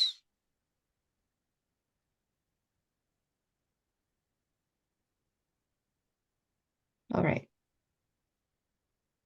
And I will share my screen again. So the annual review period is a period of a few months early in the year when the CPC generally reviews all of the projects, reviews its application process and the community preservation plan that defines what the goals and priorities are for funding for the next funding round. So there are a number of steps that are usually taken throughout this process. One is to gather public input that is done through the annual public hearing, which is required under the legislation. Typically, we've undertaken the annual public hearing during the month of March, which has to be advertised during the month of February. So this is why we have to decide in our January meeting what the schedule is going to be for the public hearing and for any other process that you're going to do to collect input in this. So the public hearing would be scheduled typically in March, and that may be accompanied by a survey. And the survey, in order to put that out, has to go through quite a significant amount of review within the city to make sure that the language is understandable by the general public and that it can be translated into multiple languages for language equity.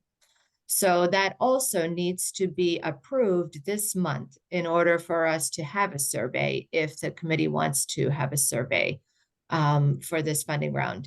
We've also used tabling events, typically during the month of March, to gather input from the public. Tabling events in the winter normally occur indoors. Some indoor opportunities include going to each of the libraries we've done in recent years, just picking a day that committee members and sometimes myself will stand at a table at the public libraries to inform people about CPA and ask for their opinion about what the funding priorities are and inform them about the survey.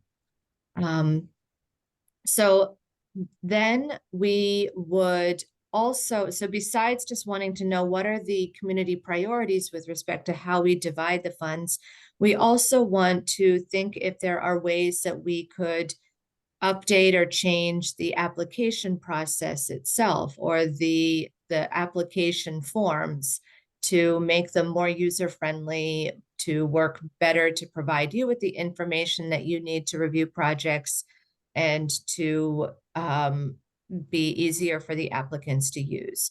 So I have scheduled over the next few months steps in the review process.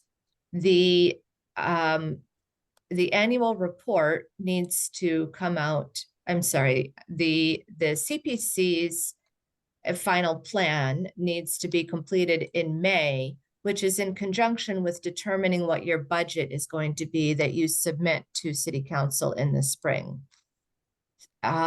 the public hearing being in March, during the month of April, you would have time to review results of the public engagement process from March and to look at project updates from all of the grantees, to understand what is changed, what the needs are, relative to your understanding of the needs last year.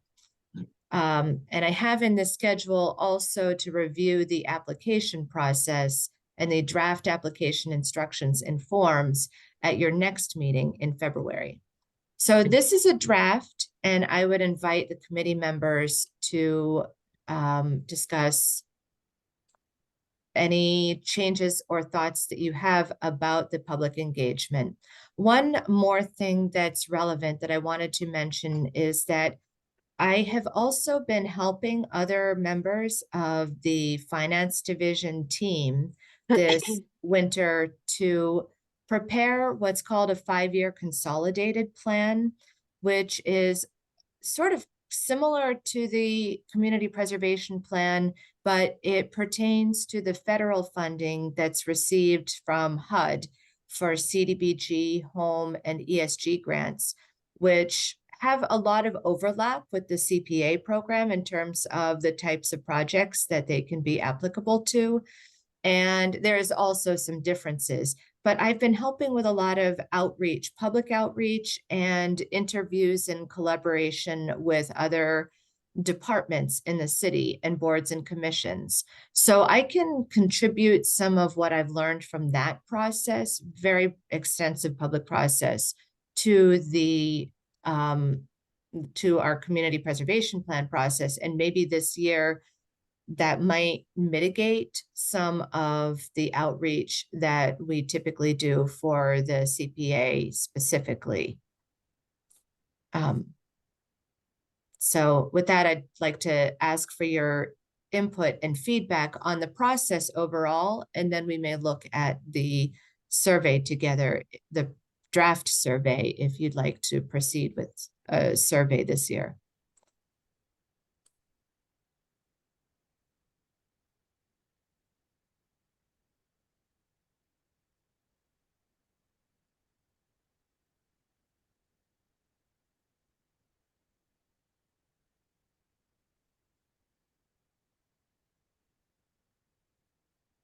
So, Roberta, I do have a quick question regarding the public hearings. In terms of the notification, is it advertising a certain number of days prior, and do we invite commentary that's in written form as well for individuals who are not able to attend public hearings?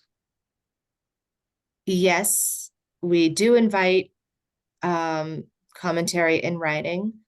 And we also, so we advertise 2 weeks in advance. It's advertised like a public hearing is required to be advertised. Understood. Thank you.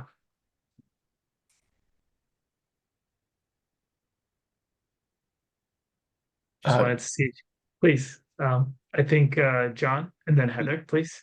Yeah, just one clarifying question. On February, is our meeting on the 21st or the 28th? I see in the agenda you say it's the 22nd, which is a Thursday, so I think you meant the 21st, but I just wanted to. 21st. Okay. It should be the 4th, so it should be the 28th, actually. Okay. The Yeah, fourth 'cause I just see Wednesday the is the 28th. discrepancy on this plan versus the agenda. Oh, okay. My apologies. Thank you for noting that, John. Heather, please. Sorry, Heather, I think you're on mute. So I think we should do a survey, even though it doesn't seem to be the most robust tool in our toolbox. It seems to be one of the tools in the toolbox for public engagement. And I wish I had a suggestion of how to really, go about public engagement where we could feel like we were just getting more more from it. Are there lessons learned? Does anyone have any suggestions for other ways for successful public engagement that they've seen that is something new we could try? Yes, I have a question. Do we have available funds to engage some groups for engagement, whether it's some minority groups in Somerville that we can engage to reach out to, or whether it's just a company that does public engagement and can assist us in that regard? We do have administrative funds that are available, and there is a limited but a reasonable amount in the administrative budget that could be used for that purpose if the committee wanted to commission something along those lines. Didn't we talk about and maybe actually take steps toward making some kind of video about our projects? Is this sounding familiar to anybody? There was a video made by the Somerville High School students. Yeah. There was a nice video that I think it's not completely out of date. I think it's still it's still linked to the web it's still page. linked to the website. I don't know how many people have actually, been able to, I don't know how else to distribute it other than linking it to our homepage, which is, Right. Is there value in going to like monthly gatherings or board meetings or what have you of this some of the nonprofits, the local nonprofits who might benefit from learning about the resource and maybe don't know of it or just sort of need some prodding or prompting or guidance, might have heard about it but wouldn't necessarily feel comfortable taking the leap without being having a presentation and some guidance. I feel like we've talked about doing something along these lines. I don't have a real concrete proposal here, but it might entail doing some sleuthing about the nonprofits that are out there and when they meet and reaching out and figuring out if it made sense, inviting ourselves basically to them, go to them and say, we want to do a presentation and get the word out. It's pavement pending is what it is. Yeah, I would even like to marry, Laura, your idea with John's or idea of, and rather than like if we're going to spend money on outreach, I'd rather it be money on outreach to eligible applicants than on how to engage people on on the the public survey, to be honest. Mm-hmm. Because I think with all due, as much as I'm fine, with the public service, it seems to me we're relatively rigid and so far in my tenure here about how we distribute the funds. Now, I mean, I guess if we were going to be asking the public, not, really, do you want us to, here's how we've been doing it, the 50% to housing and the 25, whatever that ratio. If we wanted to have it in the survey, this is the ratio we've been using. Would you have us change that? As opposed to kind of the more hypothetical, how would you like us to allocate it? I think that would be, that's kind of jumping ahead to a comment I was going to make on the survey text itself. But in terms of John's idea that we try and hire some sort of outreach or spend money on outreach, I would much prefer we reach out to try and broaden the applicant pool.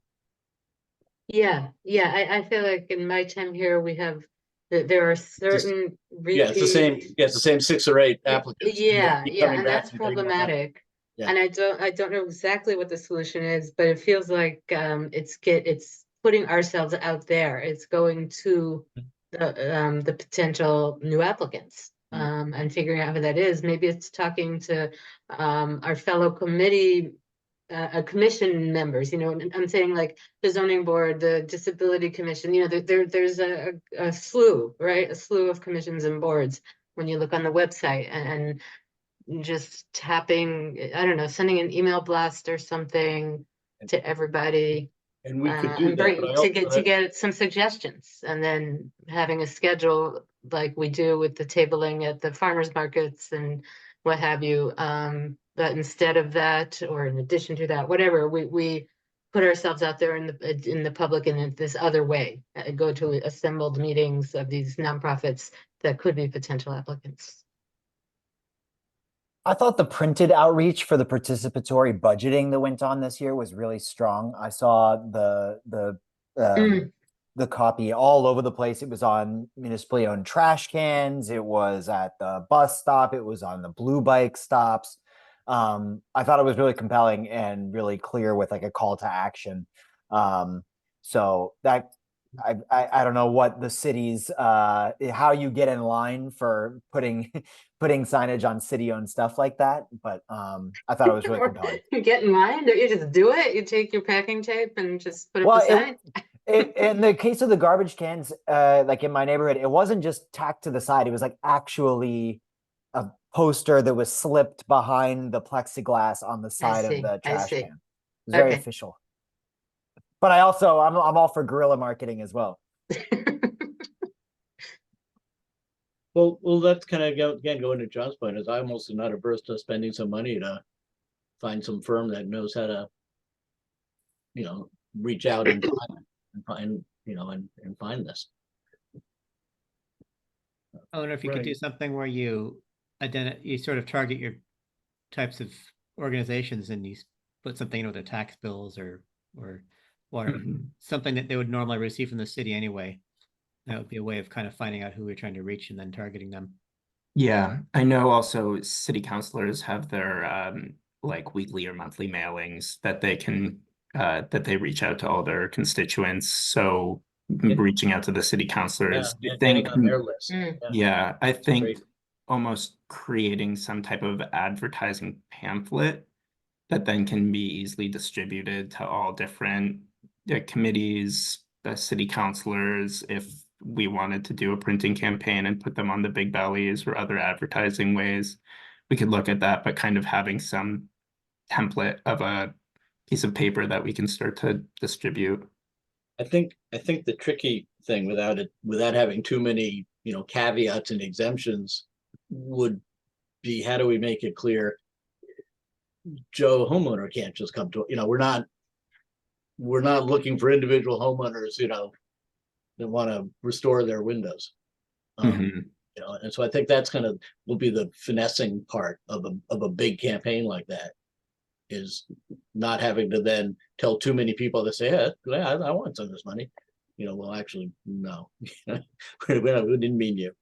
Right, almost like some type of advertising that brings people to the website, and then at the website there's almost like a check that people can run through and see if they're pre-qualified to apply. I think the suggestion of going to the city council member, because I assume that they probably already know a lot of the constituents that may qualify in their districts. Right. You know, they probably gonna have a sense of who it is we should be reaching out to, or they could reach out to. What might be I was just going to say that as we, you know, sort of try to promote the program to more eligible applicants, the other part is also trying to kind of plant the seed in people's minds that they could be a part of the committee to try and diversify and grow the committee, you know, the applicant pool for the committee. So I just wanted to suggest that legwork to city councilors. I think it would be a great idea if you want to enlist city councilors to think about who the constituents are that they would want to bring to their attention specifically. it would be appropriate for the committee members to do that legwork to the city councilors yourselves. And also you could do some of the legwork to reaching out to organizations in the community yourself. There's an extent to which I can reach out to organizations. I have a mailing list that I have a long, well, I have a mailing list for CPA mailings, and I have a contact list for organizations, and I use both sometimes with communications. But it's not enough when it is a very generic mailing. So a personal contact from myself or from any of you would be more impactful than a generalized mailing. So another, it's a consideration that I would be very interested in getting your input, your ideas on what kind of entity we could pay to try to amplify our outreach. But I would look for some guidance from you all about what is the scope that we're looking for, and who are some people that we might solicit to bid on a scope like that. But before we go there, because I think some of these other ideas, maybe we're 75% of the way there already. It's because I know we have like a brochure that we have at the tables. Is it the trifold thing? Right. Yes. I know you also have the bigger book, but and I haven't looked at the trifold thing, super recently, and whether it, should be updated. But I'm wondering if we were to update that and get that, and maybe have that message, maybe clarify the message so it's really an outreach brochure as opposed to just here's what we've funded brochure. And we attach that as a PDF that we sent to the counselors. And then we encourage them to actually send that, to people that they think, maybe, could be eligible or could be interested. And so kind of give them the tool to be able to reach out, with something specific enough to help someone figure out whether this is something that they perhaps should be thinking about.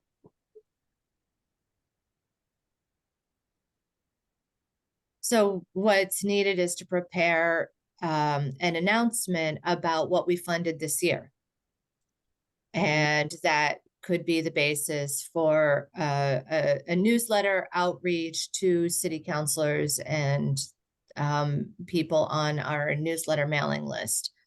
But it may also be a little bit more targeted to educating people that don't recognize that they might be eligible. Mm-hmm. That they might be eligible. Right. I agree with you, David. I think having that brochure in PDF form, that's something that could be passed along, whether it's to the counselors or other individuals Right. might be a good help. Yeah, I mean, once we have it, it's infinitely flexible how it's distributed. Exactly right.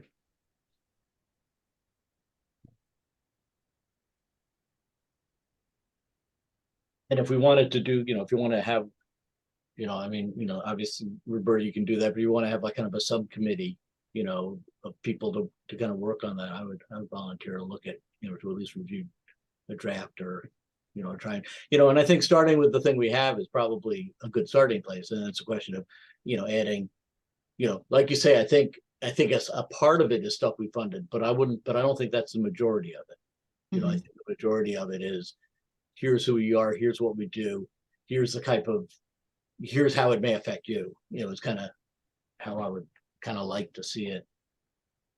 I wonder if we could invite ourselves, get a slot on the Resistat meetings. They're not called that anymore, but the ward meetings.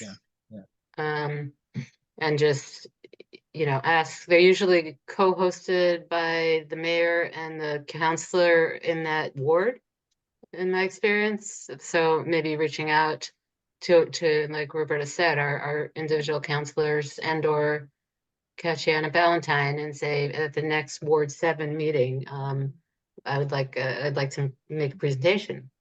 Yeah, And I think that's fine, although again, I'd be cautious that that's mostly talking to individual constituents who it's may true. not really be that many of our customers.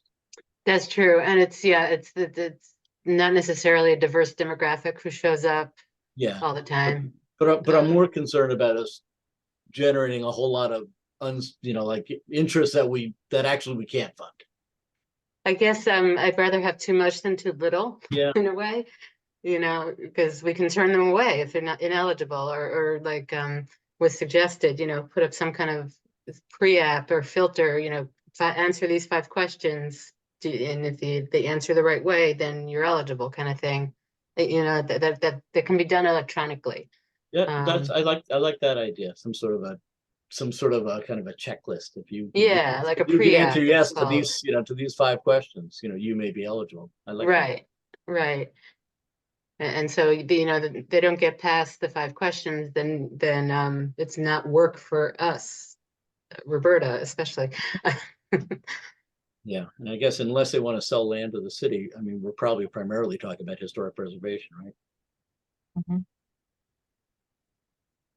Yeah, no, this is helpful. This I think is could help to update our application process in particular, so I can think about that for next month's meeting.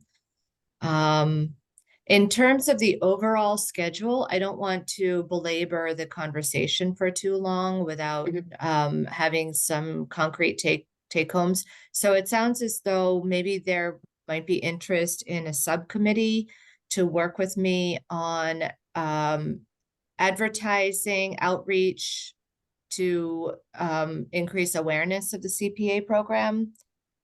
And Right. David Turin said that he would be interested in serving on that. Is there anyone else who would like to be part of a subcommittee? I Jahan? would absolutely be part of it. Thank you.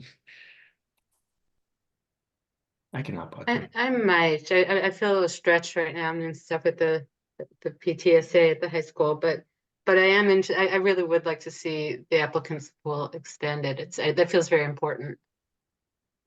Yeah, I can do some digging internally and see if I can come up with a list of agencies we've used for outreach.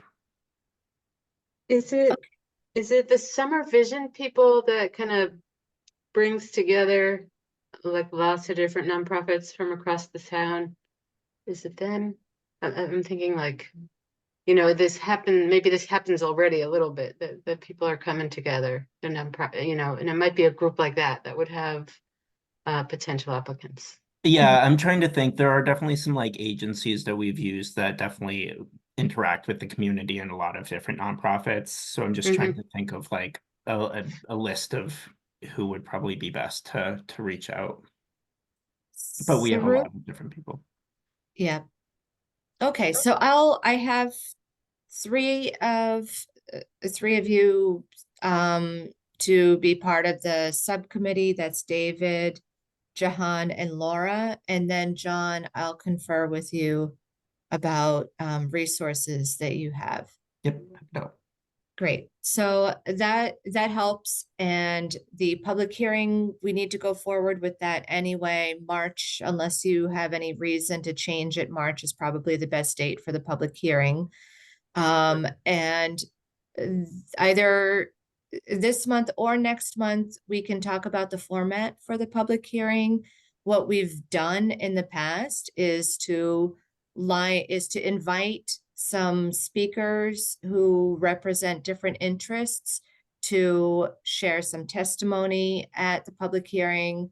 And we have experienced in the past a bit of overload because everyone we ask very enthusiastically gives us an earful. And so you might think about whether to continue with that invited testimony format, or if you'd like to just open the door for members of the public to come, or something in between. So you could give me ideas now, or tell me that you want to hold off on that conversation until next time.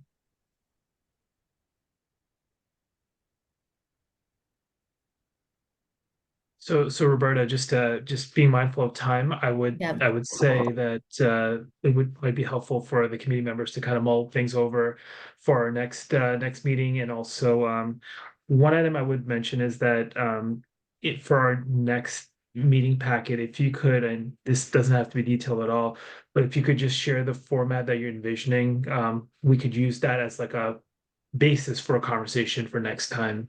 And again, it doesn't have to be detailed, just our experience last hearing with invited invited presenters could be maybe a starting point for our conversation for our February's meeting.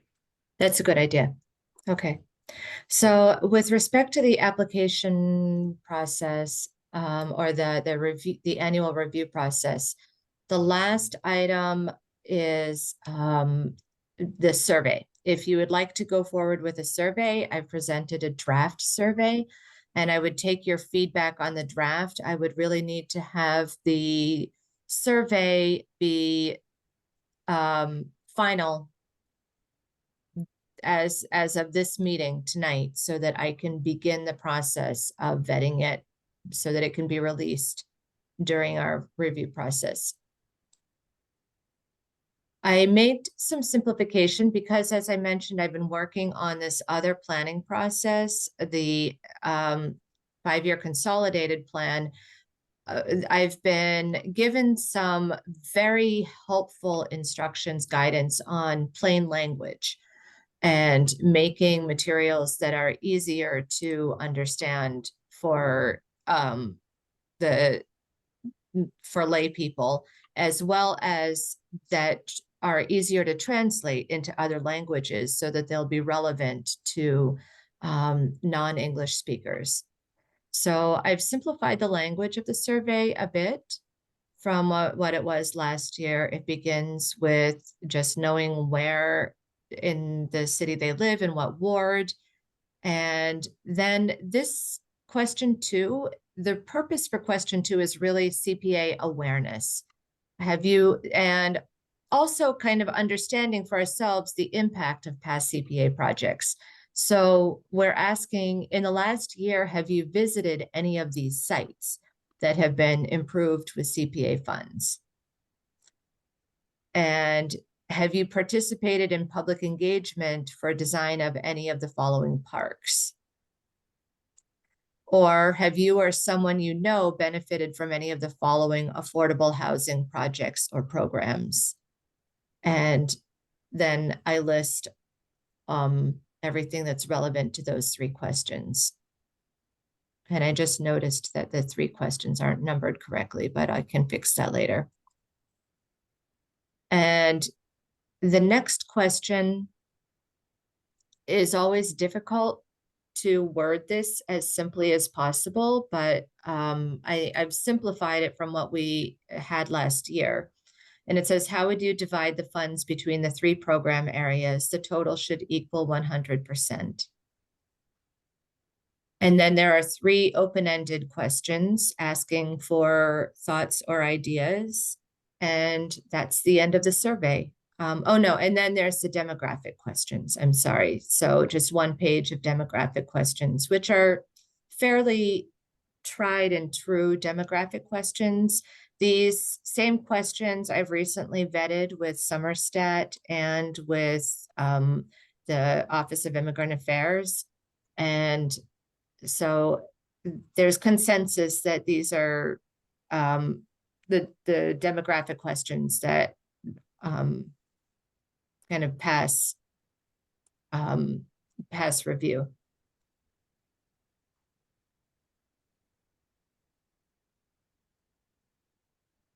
The survey looks great, Roberta. I think the simplification that you've made, in the starting the first page, and I think it's really helpful.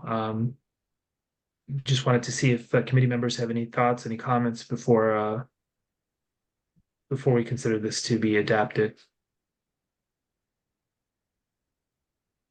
I really like the survey. I like the simplification of it, and I think the thing I like the most is question 2. It just like you said, Roberta, it just brings awareness to all the different projects.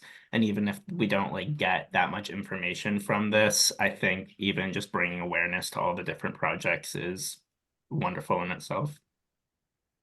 Totally agree. Some good educating. Thank you. I agree with those comments. As I had kind of alluded to before, I think I would change I'd amend the sentence before question 3 about how you distribute funding, and I would kind of say by law, minimum of 10% must be in each area. But beyond that, it's a local decision. And then I would at least want to discuss whether we should say, historically, in Somerville, we have allocated it this way, and just kind of say, so add another sentence as, which is the breakdown we've done.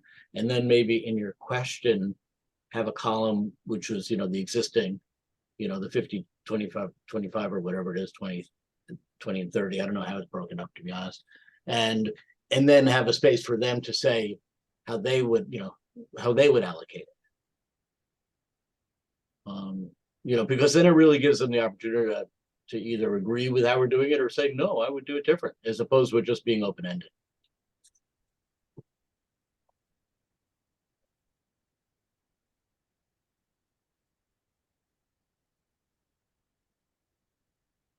Okay. That's a good.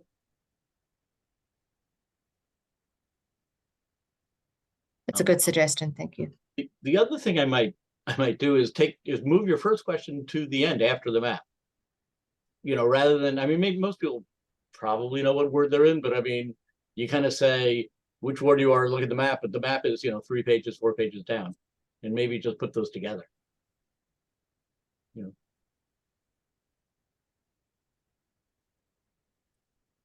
Okay.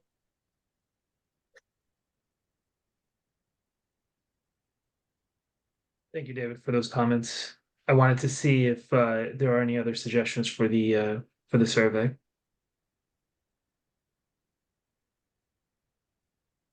No, I think the simplification is good. I agree with what Heather said earlier. I think it was Heather, that this is just one tool.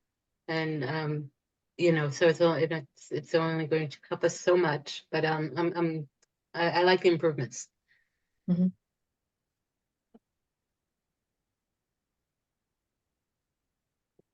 Great.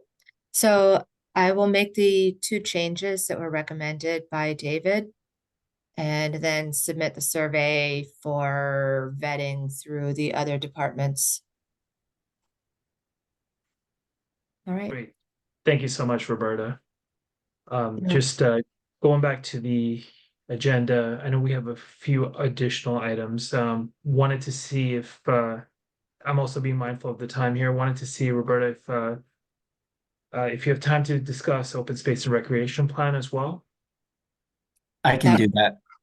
And I will Thank you, be John. very quick about this. I just have a few questions that I sent you guys Roberta sent you guys last meeting about our open space and recreation plan. So our open space and recreation plan is something that we have to do every 7 years. This plan is important to us, 1, because it outlines our goals for the next 7 years, but 2, it's a state mandated plan that allows us to get funding through state agencies. So it is very important to us. One of the aspects of this plan is to reach out to all different community members, all different groups. And so with the CPC giving a large amount of money to the open space and the PSF department, we wanted to engage with you all and kind of gauge your opinions about some of our questions that we're thinking about for the open space and recreation plan. So I have 7 questions for you guys. I know that might be a lot. So the first 3 are very important to us, and then we can see if we can get through the remainder of them. I'll read out the questions, but Roberta, would you mind sharing that questionnaire that is in the packet? Sure. Thank you.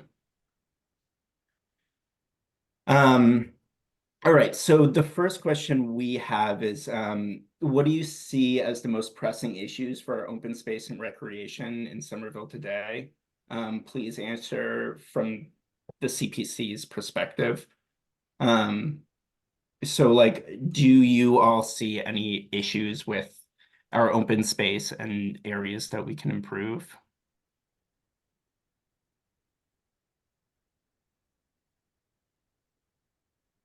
Obviously, I can speak to one of our major issues is land acquisition outlined in Summer Vision.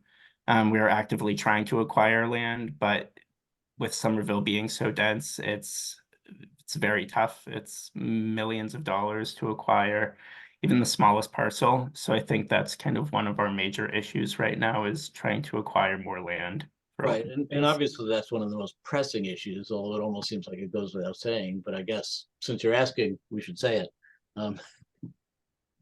You know, I mean, it's one of the most consistent things when we do the tabling, you know, is people put the little, you know, the little dots, you know, next to open space. Mhm. I feel and like, yeah, sorry. I was gonna say, I feel like we're in this very, this difficult moment with open space because of the need for housing. And I feel like, you know, from the perspective of of the committee member here, sometimes you hear about those things almost being at odds with each other, right? We want to preserve the green space, but we also need more housing, and then there can be like a fight for that spot, right? We need it all. And then the other thing that's making this more pressing than ever to my mind is the failings of the MBTA.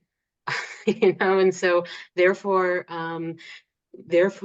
public transit isn't as good, therefore people are resorting to driving more, and now there's all this conflict about bike paths. You know, we that's one of the things we fund. That's one of the things I'm really excited about, that new Green Line extension path, and yet I hear the pushback against it.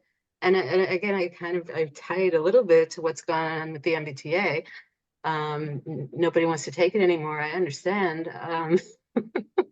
But anyway, I feel like it puts this committee and these issues are just harder than ever. Those were some of my thoughts. And I looked at your questions. Yeah, and those are very valid concerns. I mean, our hands are very tied being in the CPC and goes to open space or housing. They are completely at odds with each other. So speaking as someone who has my office in Boynton Yards, I think that the tendency to rely upon developers to develop privately owned public space is a double-edged sword. It's one way to have more open space, but it can be unsuccessful. Some cities have done it better than others. And so I think that I don't feel that all of these privately developed open spaces really feel like a public space for the public. And I feel like there needs to be a rigor brought to that review and that process where it really becomes more of an aggregate that feels bigger than a bunch of little privatized spaces. So I feel like that's a big issue, especially with the growth and the density that Somerville's pursuing at this time.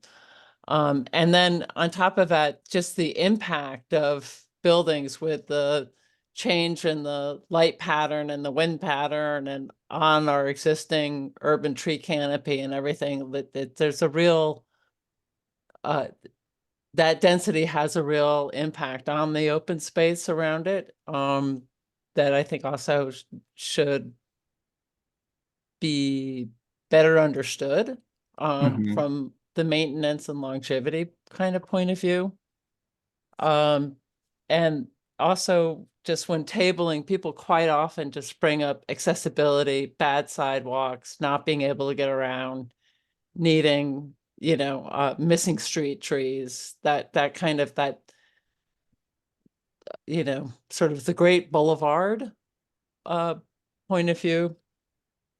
And then my last point, since since you're looking for input, is I feel like one of the things that we're also rapidly losing is some important view sheds, like views of the state capitol in Boston from Somerville.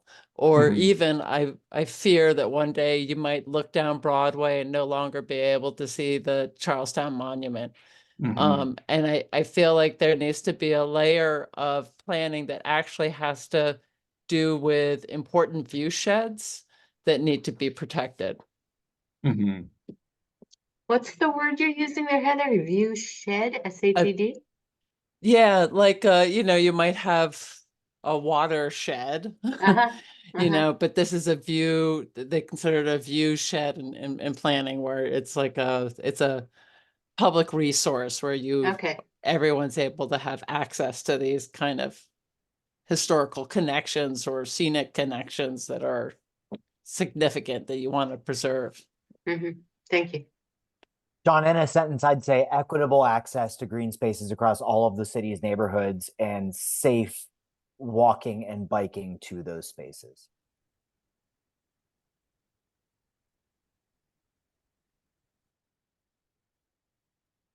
Right. I second what Ryan mentioned, and I think that the reliance on the private developers to provide that type of accessibility sometimes is limited. I'm just thinking of a Assembly Square area, and I'm thinking of Ten Hills neighborhood just as an example where there's a significant population of individuals who would enjoy the open space, and Assembly Square, the developments that have occurred, they may have public and open spaces, which is great, that are privately developed. However, the accessibility aspect of it, I think, is a concern there. So maybe that equitable access that Ryan was mentioning, that's certainly near and dear to my heart as well. I think there's that. I think also what I'm referring to is in our poorest and neighborhoods in the city, which I live in East Somerville, and I would guess Winter Hill on the other side of the McGrath is nearby. We have the biggest park in the city, I believe, is Foss Park, and getting there is not pleasant due to it being ringed by such auto-oriented infrastructure. And I know there's been a lot of work on Broadway to try to make it a better place for pedestrians and transit users and bike users. But obviously with the state road going right through the middle of it, there's a long way to go. So that's kind of where I was headed. Yeah, I think that's a great point, the accessibility issue of it. Similarly, and this is something I've kind of been thinking about on and off for a number of years, is kind of the accounting, the city has had this goal of creating, X number of acres of open space. And of course, that's challenging enough, even without, the privately owned, open space. But I do think that the city should kind of track it differently to the extent that that is true open space and it's providing the environmental benefits of open space. It's trees, it's grass, so it's addressing heat island effects that I think are important, need in the city. It shouldn't be in the same category of a new publicly available park, so I think, so kind of like, how do you, can you count the environmental beneficial uses of green space that isn't necessarily open to everybody, but it still has environmental merit different from, open space and recreation areas that's open to everybody. Just a clarifying question, David. So you're talking about not the developer open spaces, but counting the open spaces like the slivers of land between the MBTA and adjacent properties. That was actually, I was gonna say those as almost a separate category. Those certainly, I don't think, the fact that you have a little triangle which is grass, and if you have 10 of them, maybe you have, a tenth of an acre. I don't know that we should be getting a whole lot of credit as open space for that. Yeah, and we don't count those towards our open space goals. Yeah, so that would, but similarly, if we really go with these green roof initiatives, you know, the green roof actually is, there's environmental merit to that. Those are great Mhm. projects, even though no one but, you know, maybe the occupant, maybe no one, or maybe only the people that work or live in that building will ever be able to use it. But it needs to be, you know, but I think it has to be kind of tracked separately. Mhm. You know, because it's not addressing the accessibility issue of open space. Right. Wonderful. Thank you. So I guess some of this next question, it kind of got answered from a few of you, but I'll still pose the question. Have things changed over time? What is different or unique about today? Heather, you talked about how the view sheds are changing. So I think that's kind of something that we've seen change over the last 7 years. But are there any things in the open space that you feel like are changing for the better or for the worse?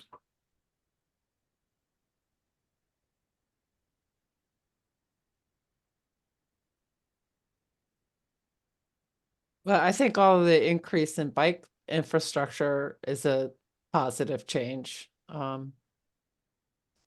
And the traffic calming, I think is positive. I know it drives people crazy, but I actually think it's a important change. And I like the neighbor ways. I think that that's a nice initiative. Mm-hmm.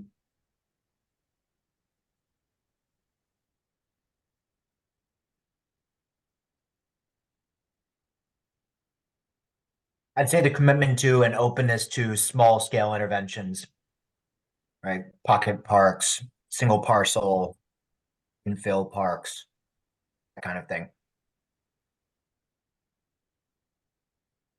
As long as they don't take too much credit for it.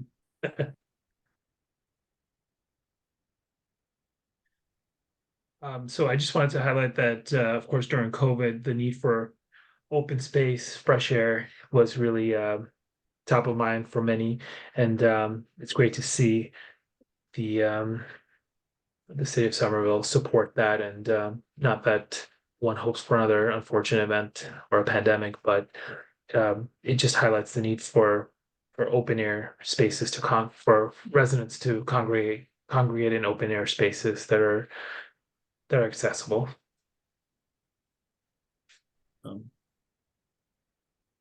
You know, I feel, sorry. I was just gonna say, I feel like there's been more use of sort of native plants and resilient landscape sort of strategies, and I also applaud that. I think that's been a positive development.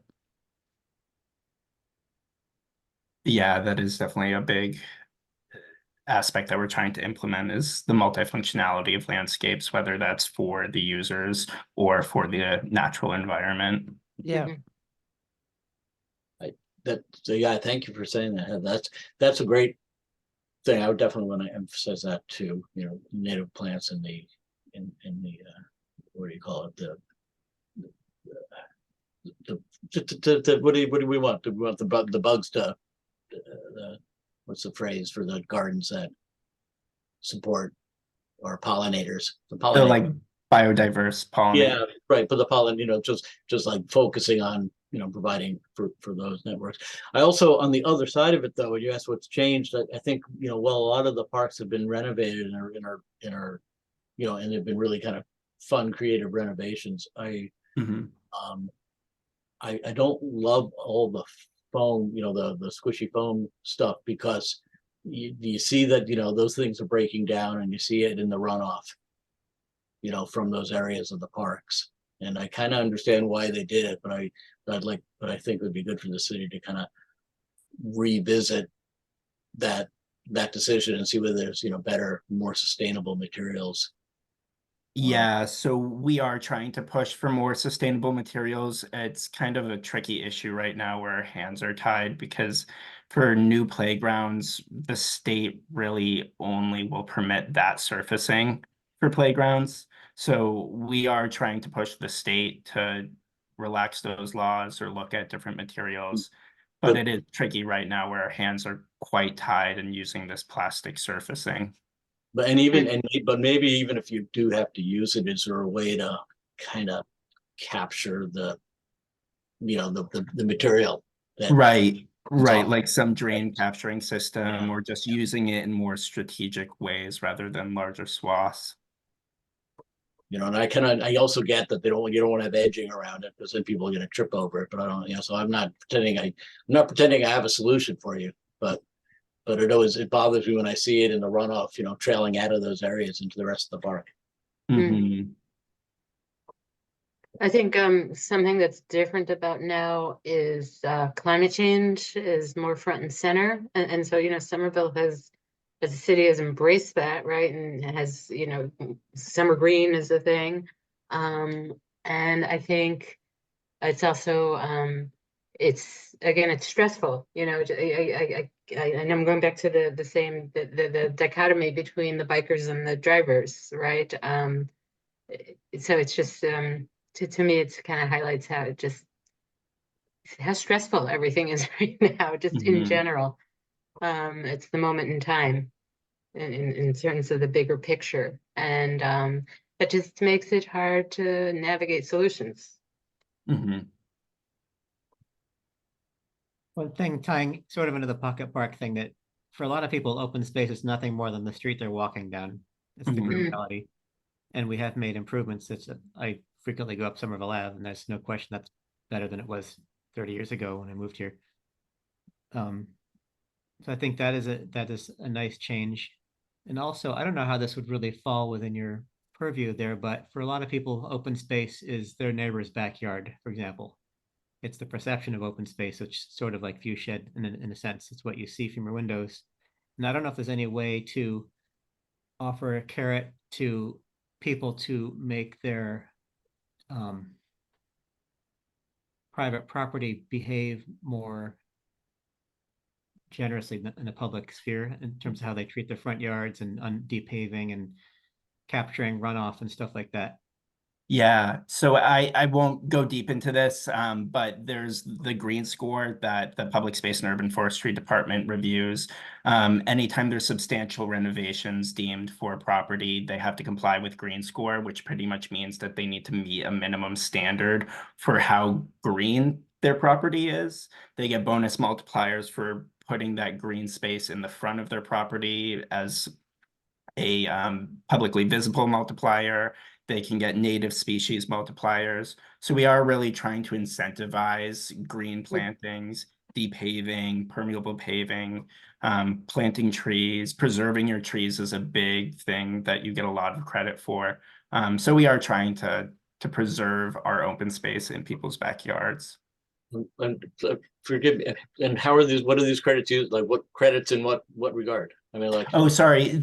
Just they need to meet a minimum score. Maybe credit wasn't the right word. So for approval of the project.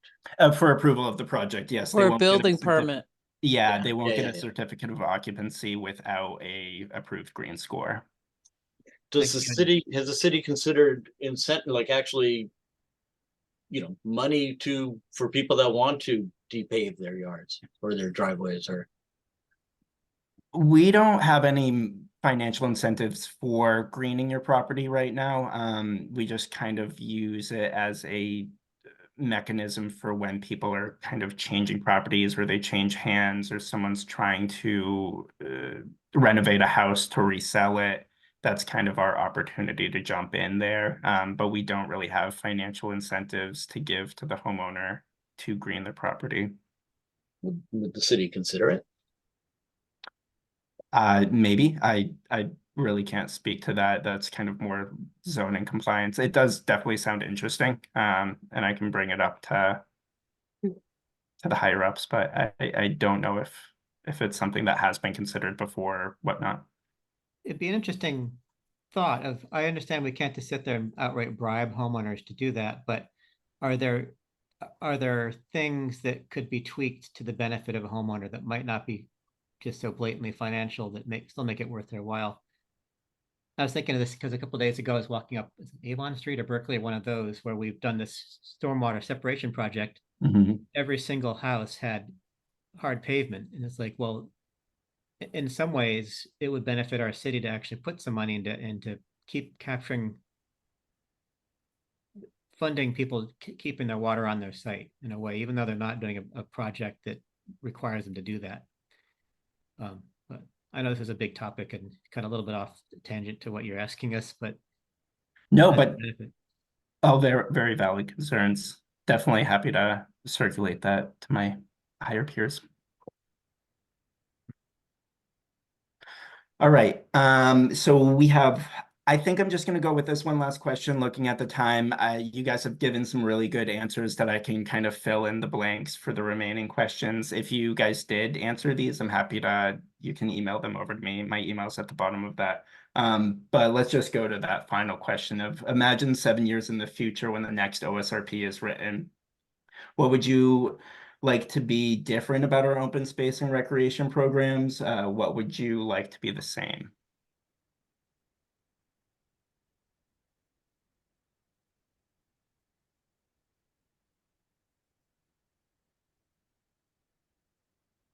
Are there any programs that you specifically use a lot or don't use?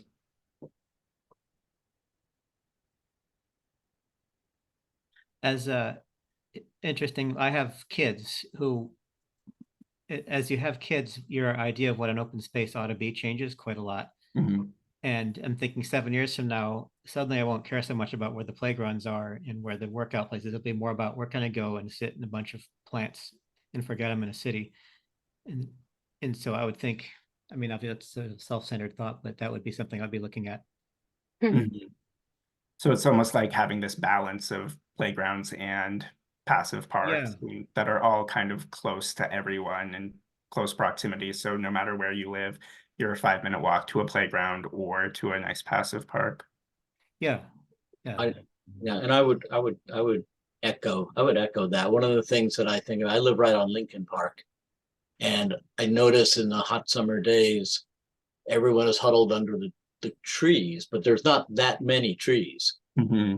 And there's these big open, expanses, which are, which sometimes have a couple of, kids running around on them. And I understand the importance of having, I'm not talking about the recreational fields, but I'm talking about kind of the other grassy areas that probably could support more trees, mm-hmm.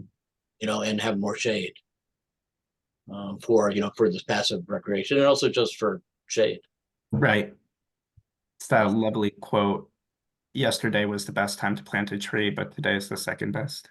Yeah. Mhm. Yeah. So I kind of wish, with hindsight about how the park was redeveloped, that there was more shade trees planted. Mhm. Say in that big, what I call the crescent, adjacent to the soccer field. Right. Mm-hmm. Where the hammock stands are, but the hammock stands were all out in the sun. Mm-hmm. Yeah. Yeah, so having like a larger, robust canopy of trees, and when we're planting more or designing more parks, ensuring that there's a large and robust canopy. And the one other really nitpicky thing, is I have a dog, and we don't actually go in the dog park little area because our dog is not warm and friendly with other dogs. Mhm. But I noticed that it's like this really fine stone dust, which, when it floods, which it does every time it rains, washes out over the sidewalk. Now I know in Arlington, because we used to go to a dog park there, they use pea stone. Mm-hmm. It's still fine. It's small, round stone, so it's still gentle on on paws and stuff, but you don't have all that stone dust, and I would love if the city is renovating its dog parks, they consider changing that material from that really, really sedimenty stone dust to something more like what I've seen elsewhere. Yeah, I can do some research into why we chose stone dust. And you said Arlington did pea stone? Yeah, it's what is the Magnolia? There's a big dog park near Magnolia Field. Yeah, Oh, okay. Right on the bike path. I think the bike path kind of goes by. behind their wife, kind of. Yeah, and it's this. I haven't been there in a couple of years again because our dog, isn't conducive to dog parks. But we did go there when he was younger and easier to, and they had and that's one. I don't know. So I don't know if the other dog parks, any other dog parks in Arlington, but that one I know has the pea stone. Yeah, I'm happy to look into that. Your question also asked about recreational programs. And so I had written that there's been a recent uptick in the teen programs on the west side of town, which is where I live, and I have 2 teenagers. And those have been great. And I'm not sure how well known they are. Like from what my daughter tells me, it's like the same little cluster of kids. So word should be Mhm. spread about that. And I just they were just a real gem for my family. Yeah. Where, so they were, what were they doing in the park, and what park were they hanging out in? Powder House, Oh, okay, Powder the House. teen center up in Powder House. Oh, sorry. Yes, right. Yeah. And so like, you know, if there was something I would ask for on my wish list, besides like a Minuteman Trail that goes from Kendall to Harvard, which I know is a dream and would never happen, it would be something like the Arlington Boys and Girls Club, that had like a swimming pool and some programming for kids, young ones, teens, all of them, that, you know, easy access, that kind of thing. And the Yeah. Powder House thing is new and does that to some extent, but yeah, I just think that's kind of nice to have. Yeah, and I know our rec department is very adamant about how we need a teen center. And so that there's lots of conversations going on about that. It definitely is needed in Somerville. I think I used to get there. I think there used to be much better outreach from the recreation department about the programming than I feel like there has been over the last several years. Mm-hmm. So, sorry, go ahead. Well, I used to get, there used to be emails, used to be able to go to the website, and there'd be a lot there now. Like now, again, my son is older now, so we're not nearly so focused on it as we were. But I do know there was a period, when, it seemed he still was young enough to be doing stuff, but we'd never heard about him. It seems like, you were really on your own to find stuff. Right. Okay. And it just seemed there was much less programming, than there had been, 5, 8, 10 years earlier. Mm-hmm. This isn't really a program, but I think the whole sort of maintenance aspect, particularly in terms of invasive species, particularly along the Mystic River and our waterfront, where there are a number of invasive species we have that are really problematic. So I think the quality, I don't know quite how you get at that in your 7-year plan, but I think there needs to be a component of it that's about invasive species control or education or eradication and arbor care, just of these maturing big old trees that it feels like they need a little more TLC to the best that we can. Yeah, I know we have a few different tree health programs, but figuring out about the invasive species is definitely a key aspect of our OSRP. There's some language about how we're going to try and deal with invasive species. It's definitely becoming more and more of a concern. Obviously, with climate change and some species kind of moving from this area and others kind of filling in that gap, it's becoming more and more of a concern. So we do try and deal with these issues when we renovate a park, but it is becoming more of a concern, and we're looking into it in our OSRP and setting it as a goal.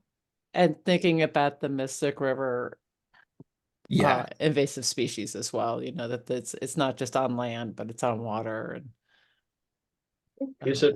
I know I've done a couple of what do they call them? The water chestnut pulls. Yeah. Are those organized by the Mystic River Watershed Association? I forget who organized. Yeah. I think Myra does that, yes. Yeah.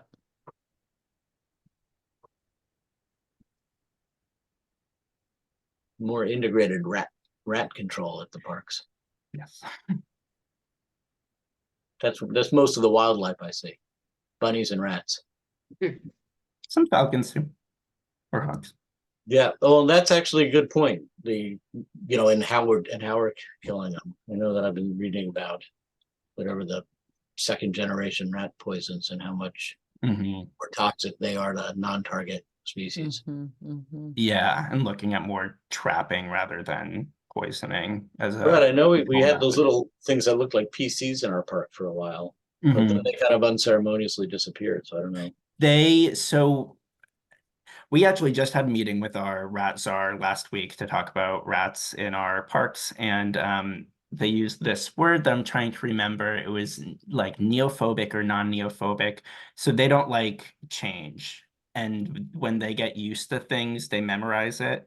So they memorize that these things are killing rats, and then they'll not go near them. So the strategic moving of these boxes is how we can like capture a lot of rats and Was there ever any accounting of how successful they were? I was Oh, is there a yeah. website that tells me how many rats they I executed?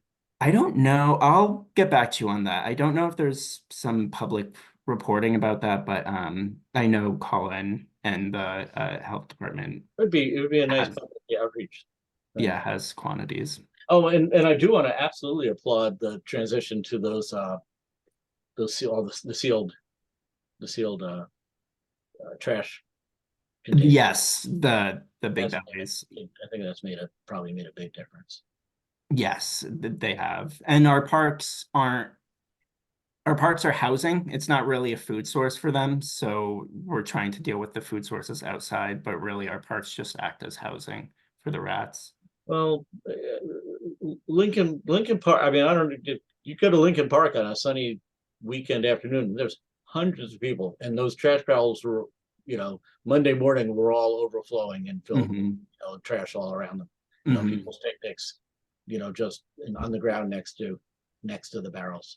Yeah, so Certainly, that's working on trash management. right. I mean, that still is an issue of of getting the city to come by on Monday early. I mean, I guess I'm not quite sure I'm going to go and say they should come by on the weekends too, but sometimes it's like that for a couple of days, because if they fill up on the weekend, then they come on Tuesday or they come on Wednesday and take it away.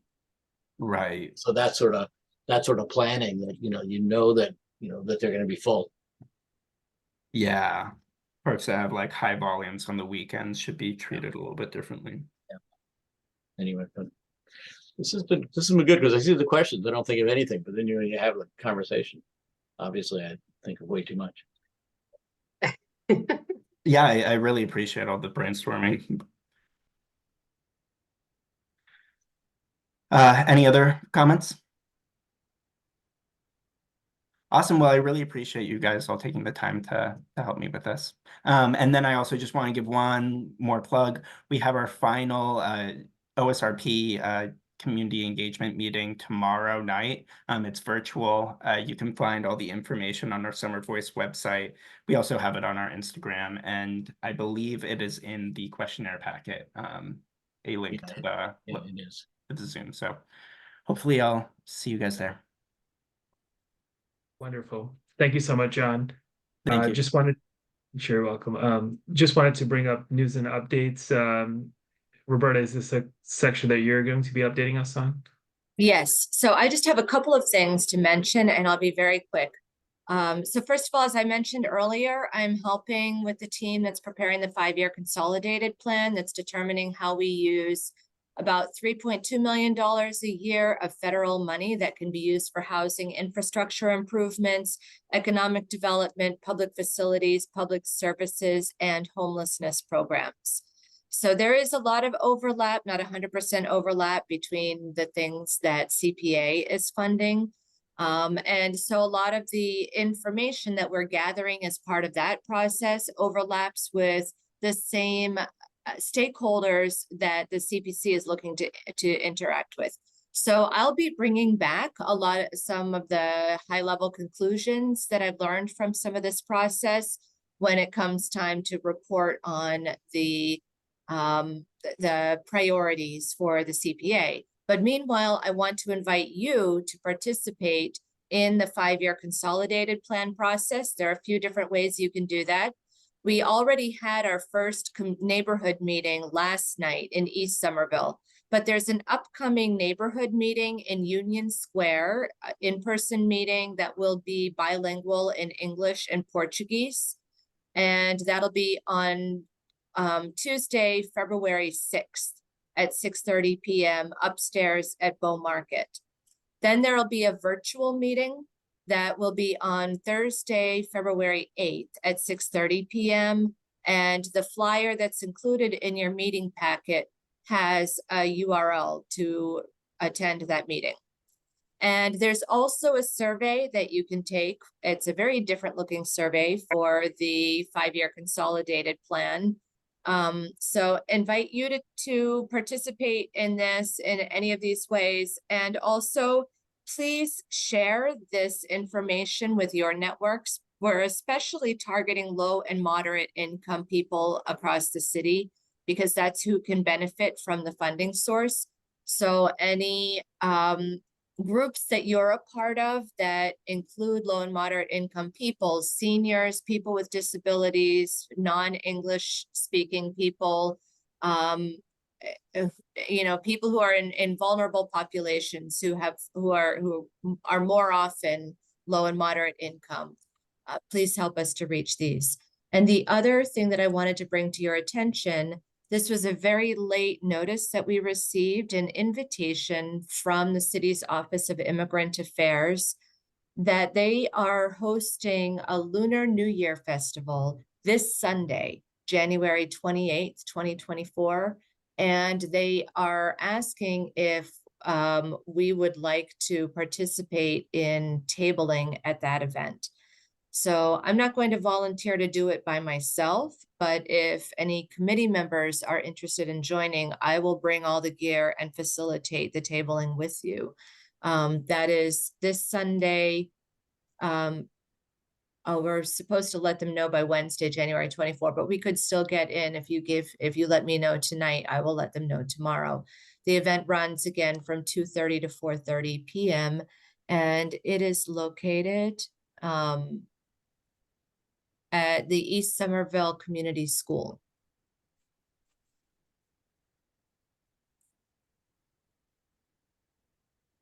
I'll be out of town, so I can't help you with that. Yeah. I'm gonna be out of town as well. Same here, Yeah. unfortunately. Roberta, let me check with my boss, my wife, and let you know. Okay.